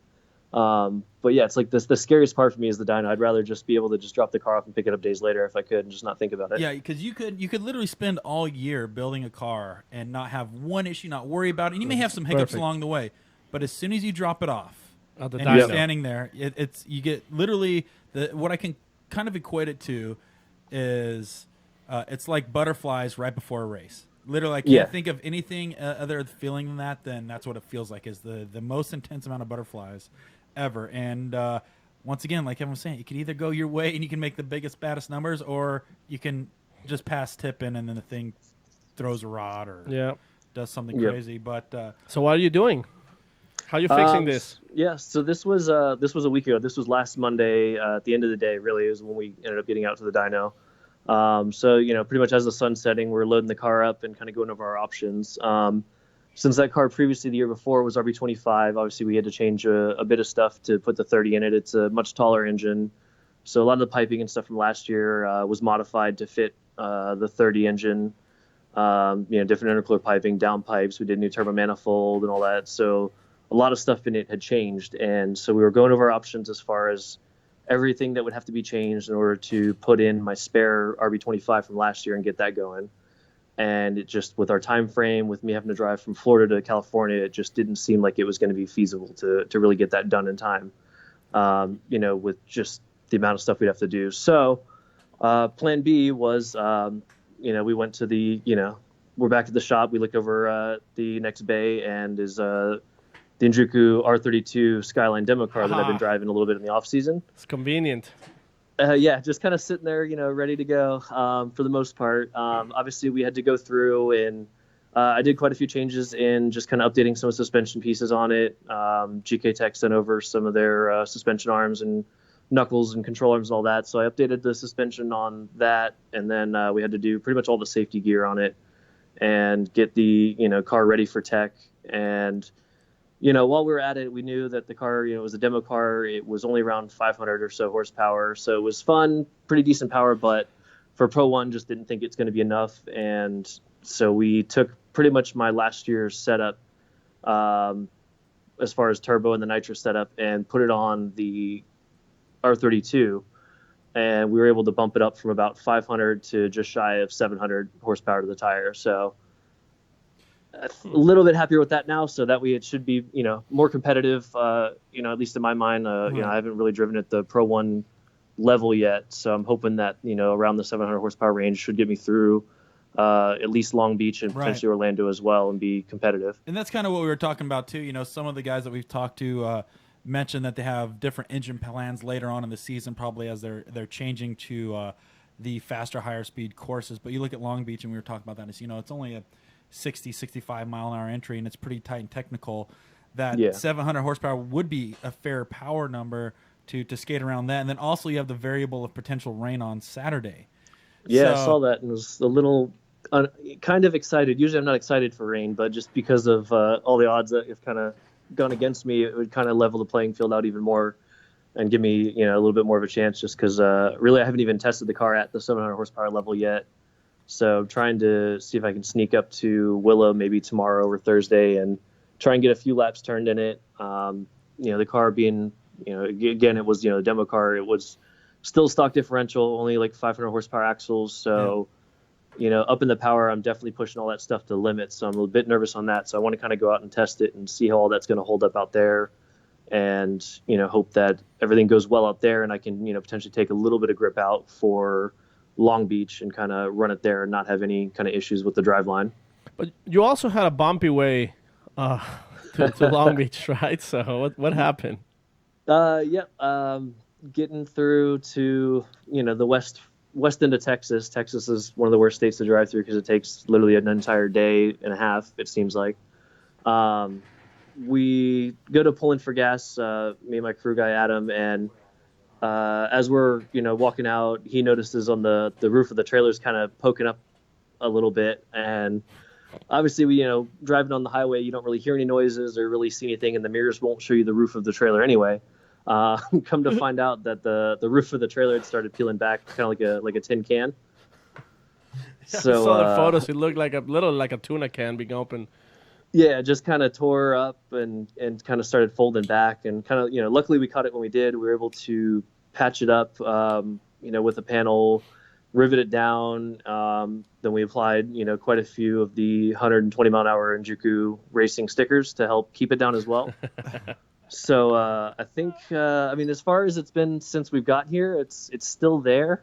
Hasn't gotten any worse, but I'm definitely going to probably revisit that before I make the trip back, just to make sure I got a little something else extra on it. Nice. Any tussles with the law?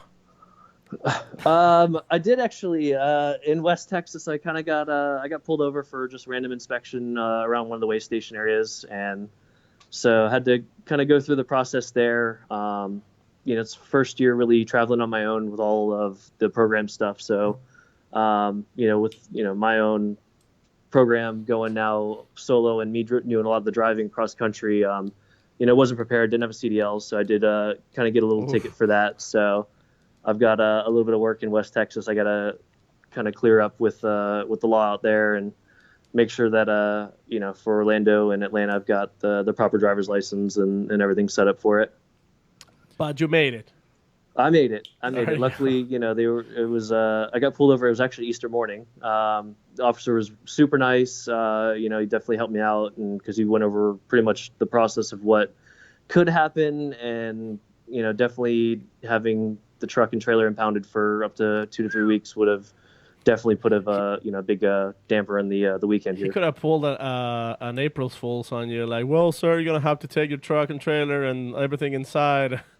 Like, thanks, bud. Yeah. I didn't even think about it at that point, because had I remembered it was actually April's Fools, I definitely would have had him at least throw me in handcuffs and take a picture so I could send it back to Ken, the boss at Injuku back home, just to kind of mess with him a bit. But nice. Yeah. So real quick, we have 2 more minutes with you, but you've probably had the toughest off season considering what's been happening the past 2-3 weeks. Looking back last year and coming into this year, obviously you had hand cook literally all the way down the side of your car last year, and you were one of the most outspoken Hankook drivers, supporting them and being the former Pro 2 champion. How has that affected you, and what are you doing this year as far as tires? It's been tough. Obviously, I had talks with Hankook up until SEMA, and even at SEMA, we had meetings and had plans for running stuff into 2018. And pretty much had a deal kind of set and ready to go. And about 2.5, 3 weeks later or so is when I got the call from them, and they said that they're pulling out. And immediately it just kind of everything kind of ran through my mind at that point, because I know it's so late in how everyone usually writes their contracts and gets everything going for the following year that I pretty much figured it was going to be nearly impossible to kind of get tires sorted for 2018. Luckily, Paul over at Nexon has been super helpful with me and has got me sorted out for the year as far as getting tires for me and tire support at the events and actually bringing the tires there and all that. So that helps me with keeping, extra weight out of the trailer for all the FD rounds. So that's a huge thing. And, having them on board is going to be huge this year, I believe. Awesome, man. So last question, we've been asking everybody this. What should we expect out of you this year and in Long Beach? I mean, first year for me driving it. I've been out there a few years kind of to spectate, but I'm technically not in my set car. It's kind of, it's our demo car. So I'm not afraid to write it off, and I'm going to drive, the living hell out of it. So, I mean, at least if something happens to your car, you have a perfectly good car waiting for you. But no, exactly. That's Yep. But you know what? He says that in a way that this is driving. If you're not willing to go out there and do that, you might as well not don't go. do it. Yep. So No, exactly. Yeah. I mean, like I said, we've got the other chassis back home and a little bit more time once I get back, if I end up wadding this one up to potentially swap some things back over. But, definitely with how the off season's been, a lot of the aggression's probably to come out as soon as I get a chance to turn a couple laps in the car. Awesome, dude. Well, we wish you the best of luck, man. Obviously, you had some hurdles, but sounds like you made it through them, and hopefully we'll see you do well in Long Beach. Thanks, guys. I really appreciate it. Yeah, it's been wild, but like I said, there's always a light at the end of the tunnel. So I made it out here, and we're gonna do some testing, and then we're gonna go through tech and be ready for Friday. Awesome. Man. Well, we'll see you then. Can't wait to see you All right, there guys. this weekend, man. Take care, Kevin. All right. See you soon. Bye-bye. See ya. This is crazy, man. Like having Traffic ticket, car blew up twice, trailer peeling trailer off like broke. a tin can. But this is what happens, like commonly, that we just don't see. You don't very see often. it. Everybody just shows up there, and everybody's fine, and the car, everything works. Oh, and speaking of things working perfectly all the time, this is my spirit animal. Wow. Seriously? Chris, this is it. This is my spirit animal right here, Kristaps. Wow. What are you doing? You're in America and you're taking it over again. Yeah, it's been a week already since we are in States and preparing for the Long Beach. How's everything sizing up? You kind of cheated last year with testing the Eurofighter a little early at Irwindale, but hopefully that was a good thing. That's a really good thing. So I'm glad it turned out that way. So I can say it now. I'm lucky, but yeah, it was a good point that we did it, because there was some issues we solved during the winter time, and now everything looks really promising, and I'm looking forward. Nice. Hey, Chris, could you pull your camera down a little bit so we can see your full face? There you go. There he is. Nice. All right. So, are you ready to conquer Long Beach or what?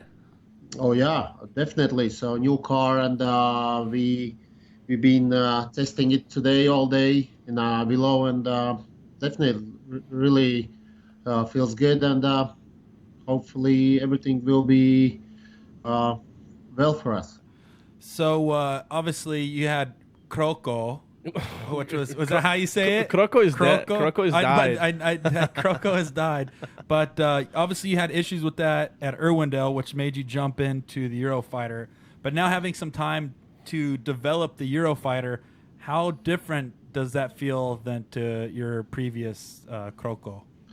Actually, we didn't had any time, because the car was here in the States, and just after the Irwindale we left it, and it was exactly the same condition still a week ago, and we've been working ass off all day, all week, and putting it together, and just today we got really driving experience with it, and more studying on a suspension, what this chassis can potentially do. And as I said, like it looks promising. We found the speed. It's way faster than it was in Irwindale, and it has a lot of potential. So definitely the motor, the new engine package is more than we had in the E46. That's why we actually wanted to add more power, because that car was slightly down on power for some of the race courses, but the new one should be all right. What power were you making in the old car, and what are you predicting you're making in the new one? Old one was something around 800, and this one is 900. Is that So, are you still in naturally aspirated, or did you put nitrous on it? Yes, we are still one of the few guys in FD field that still have it at NA. That is fucking nuts. It's such an animal. That is so nuts. I mean, like I always been saying, like it's keep it as simple as possible, and the reliability will pay off sooner or later. Right. So all that plumbing stuff that guys turbos has, we trying to stay rid of it and keep it very simple. That's very humble from you, because your car is probably one of the most developed, most amazing cars that we've ever seen. And at the same time, it is true. It's very simple. It is very simple. You know, lot of it's carbon, kind of like so crazy, but all at the same time, it's such a like the perfect recipe, you know, for I would say so. Yeah. The thing was, his Eurofighter like dominated SEMA. It's like coming right off of Irwindale, and it goes into Motul both, and everybody's just drooling over a race car that Christoph built. But the thing is at HGK in Latvia, you're building quite a few BMWs, right? Is that what you've been doing? And now you've been doing a lot of Corvette stuff? That's correct. Yeah, the guys back home are doing really great job. I'm just kind of another tool for them. I'm just simply driver and trying to keep them busy, but the physical job being done by them, and I'm thankful for their great job and all the fabrication they're doing, and really it's an honor to drive those cars. Yeah, it really looks like I'd say within the past year, the HGK as a brand has definitely been put on the map more, and we're seeing a lot of your cars pop up in a lot more places. What do we should be expecting out of HGK in the near future? Do you guys have any other chassis you guys are working on, or what are you guys really doing this year to help grow the brand that much more? Because it is something that is just taking off. I heard the new Corolla's coming hot. Oh yeah, you got a new Corolla. Maybe you can start throwing parts at. I still don't get it how that car can be illegal for FD if it's front wheel drive, but it's probably there is some tricks that Steph is doing, and Kevin is good with that. But that's really amazing what they are doing with those front wheel drive cars. Freddie already revealed that they're cheating. They're just like putting everything from the previous car into a new car. They said like 100%. I heard it somewhere in FD. If you are not cheating, you are not trying. There you go. I mean that makes sense, right? Yeah, that's true. So what are you doing to try this year? What's new? So obviously, what we were doing today all day in the Willow Springs, so we were cheating on the suspension and trying to do some dirty stuff like everybody does, and then try to hide it from Kevin Thursday and then put it back on for the competition.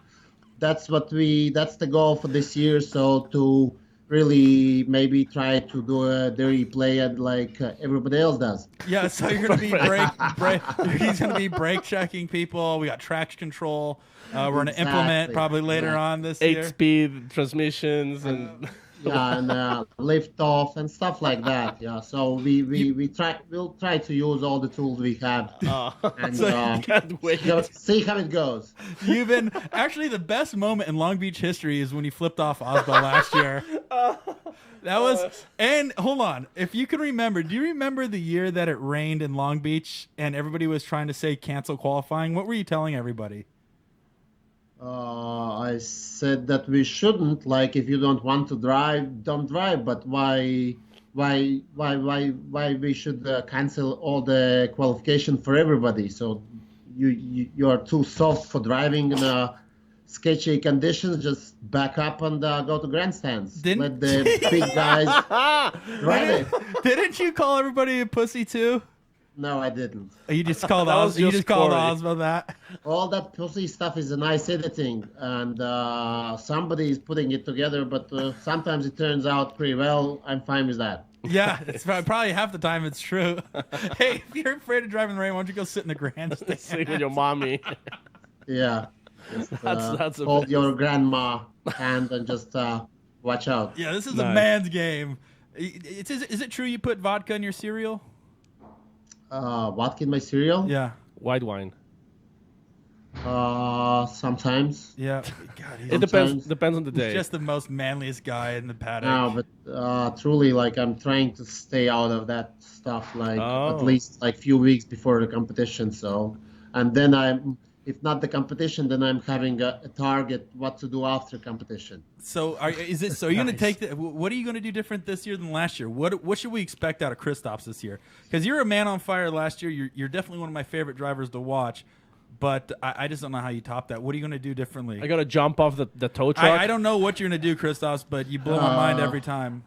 This chassis, we have well-prepared chassis for the jack stand jumps. So there's a special linkage that we can jump off just to save time with the jacks. That's one of the most improvement we have for this year. Yeah, that's one. But the new ones won't bend anymore. It needs to be heavier, dutier. Did you see that we decked it out for you? We put a fan up top, and then Paco grabbed his butt beads and has it hanging off the side there. This is what they told us. I thought it was like an earring. So we're trying to. It's kind of a ring. Like if you wanna do something, just ring the balls butt on a jack stand. I'm bringing them to Long Beach. How about you show me? All right, sounds good. So what should we expect out of Kristaps in Long Beach? What should we be looking forward to see? Pretty much the same thing. Just gonna keep driving aggressive and try to do my best and probably maybe more consistent. So we got the very good mid-season last year. End of the season wasn't that good as we expect. So this year will try to focus on all 8 rounds and consistency, and focus and do my best. You got just gonna ring the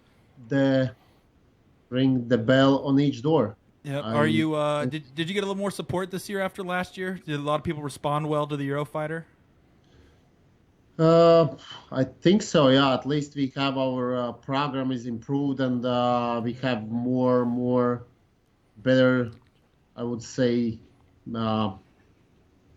things in our program that help us to improve the things we would like to, and we're still growing. So our budget is like maybe 10 times less than the top teams has, but we still are able to be in the top 5, and I think that's pretty impressive. Yeah, no, you're definitely one of the guys that can make anything happen with anything, and like I said, you're one of the favorite dudes to watch, man. Your level of driving, and I don't know what else you have, but it's fucking awesome.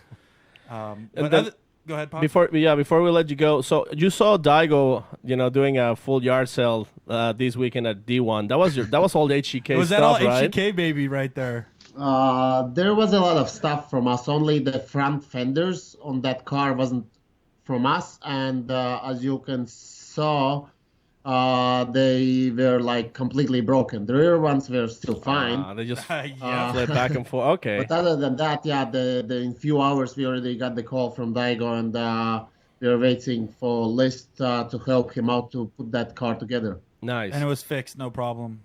It was fixed, yeah. It's a real race car, and it's easy fixable. Like if you remember back in 2015 when the Kabargan crashed it in Texas. Oh, he ripped the whole back end up. Yeah, it was quite similar hit, and that car was back together for Irvindale like in 3 weeks. I mean, it's if you are a good fabricator and your arms doesn't grow from ass, you can fix anything. Wow. Yeah.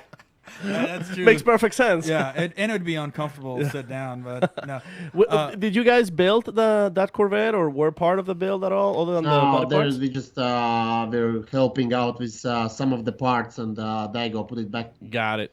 Awesome. Put it together himself. Did you get a new suit this year? Yes, you'll see it. I can't Definitely. wait. I can't wait. Well, Kristaps, I'm glad. Anything else you want to add? No, before we go? I wanted to see it in Long Beach. Are you doing media day tomorrow?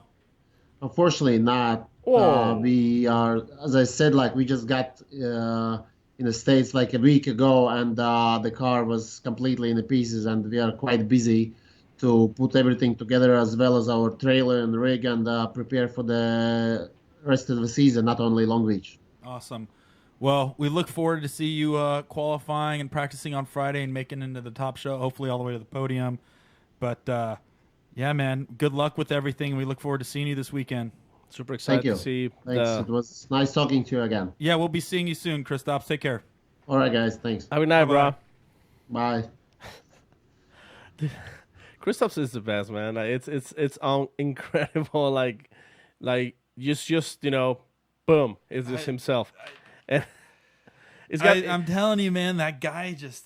I don't know what it is, but it's that Eastern European flavor, is. Well, can you imagine little Italian Federico walking over to Kristaps and be like, "Hey guys, I'm Federico," and he'd just be like, "I'll crush you. I'll come here, I'll crush you. I'll eat you like spaghetti." Yeah, but dude, this year is going to be absolutely nuts. Obviously, everybody that we talk to is bringing a completely new platform or just over developing what they currently had and making it that much more of a season. Other than that, man, I don't even know what to say, Paco. I'm really looking forward to those guys. Just gave us so much information, even though it was a quick burner 10-15, but it gives you the idea of what we're looking forward to this year, because it is going to probably be one of the best years of Formula Drift. We have 2 champions. We have 2 first timers for pro. We have all arounders who've been there all this since. How long is Phil been doing this? 7 years, Longer 8 than years. that, I mean, and it's just. I think this year is gonna be quite the year. Everybody's bringing big guns. Well, like I said, it goes back to the beginning of the episode where it's like you're now seeing dudes test cars 3-4 weeks out. They're getting 4 or 5 test days in before the event. Before that, a lot of times people won't get testing in until media day. And I think having that window to build a car and getting proper testing in is what makes the biggest difference. And a lot of people are now bringing the car to the track fully prepared rather than shaking it down there. And that's what's making this year so much more exciting. And a lot of people wouldn't realize that until you start hearing it firsthand. It's like, hey, we're testing. We're done. Car's loaded up. We passed tech on day one. That's tough to do sometimes, man, especially building a car from scratch. Yep. I'm wondering if that rule change for being fewer laps for qualifying or practice has some influence in getting everybody into gear to get their cars prepared a little bit earlier this time. I don't think so, because that rule was released just within 3 weeks That's ago, true. 4 That's weeks true. ago. So I think it's a lot of people just saying they don't want to be in the pinch that they were in the year or the year before, or they came up with a game plan sooner. I'll tell you this, a lot of people in Formula Drift are really planning out their next year about halfway through the season. So right around Seattle, Texas, the final 2-3 rounds, they're already making motions into getting something else going. And so I think having that is probably the biggest advantage, that people are not waiting anymore. And people seem more fired up. The sport is growing bigger and better than it's ever have. You got a lot of new sponsors coming on board. You have Wish app, which is on Matt Field's car. You have, so many other new companies getting involved with the sport that is helping the sport grow and allowing these guys to go out there and do this. You have Federico coming in with Ferrari. You got the HGK guys coming back. There's companies willing to invest and put into the sport, and that's what's going to make it so unique. Is there's more influencers, more financials coming in, more companies supporting these drivers, which is just going to give everybody a better overall performance. So I think this is probably going to be, once again, one of the best years we'll ever see in Formula Drift. Yep. And it's about happening how many days, Corey? 2, 3? It's media days tomorrow. Thursday is the day off and tech day. Friday's practice qualifying. And we're going to be there, Corey. We're going to be there. We'll Are be you doing ready? the halftime show. Yeah, man, we're ready to go. Let's do this. But we will be doing the halftime show. We'll be wrapping this show up. But this was a new kind of concept, how we wanted to make this episode special, because it is the last show before Long Of the Beach season. of the season. The off-season season finale mega season episode. But once again, guys, I think we'll be seeing some exciting stuff. Obviously, we'll be at Long Beach. We'll be doing the halftime show. We'll be doing an autograph signing with Motegi. We'll be doing some stuff with Nexon and AM, of course. So make sure you guys come out and see us. We are raffling tickets off through Motegi's Instagram. Obviously, the AM halftime show will be presented by AM, where you guys will have a chance to kind of hang out with us, ask us questions, but we'll get predictions, show overview. We'll fill up that gap of the halftime show where it was just Twitter scrollings and things like that. So we're looking to do whatever we can to better this year in Formula Drift to give you guys that information or behind the scenes or give you guys a little more scoop. But outside of that... Before we go, I just have a quick question. Well, no more like a quick question. We have to thank our Patreon. Yep. So thank you guys for supporting the show. You guys have no idea how much you help. Otherwise, Corey would be half his weight. Yep. He couldn't. In gold. Yeah. And we also need to thank, obviously, once again, AM Intakes, a show sponsor, McLeod Clutches, McLeod Tuner Series, and officially, Motegi Wheels. And Nexon Tire. That's correct. So, with that said, see you guys in Long Beach. See you guys in Long Beach. Watch our Instagram. Stay up on social media. We'll be posting as much as we can behind the scenes, but we'll see you guys Thursday. Thursday. Drift Friday and See Saturday. you at Long Beach all the weekend. Yeah. We gotta be there. All right, dudes. Have a good night, guys. Bye-bye.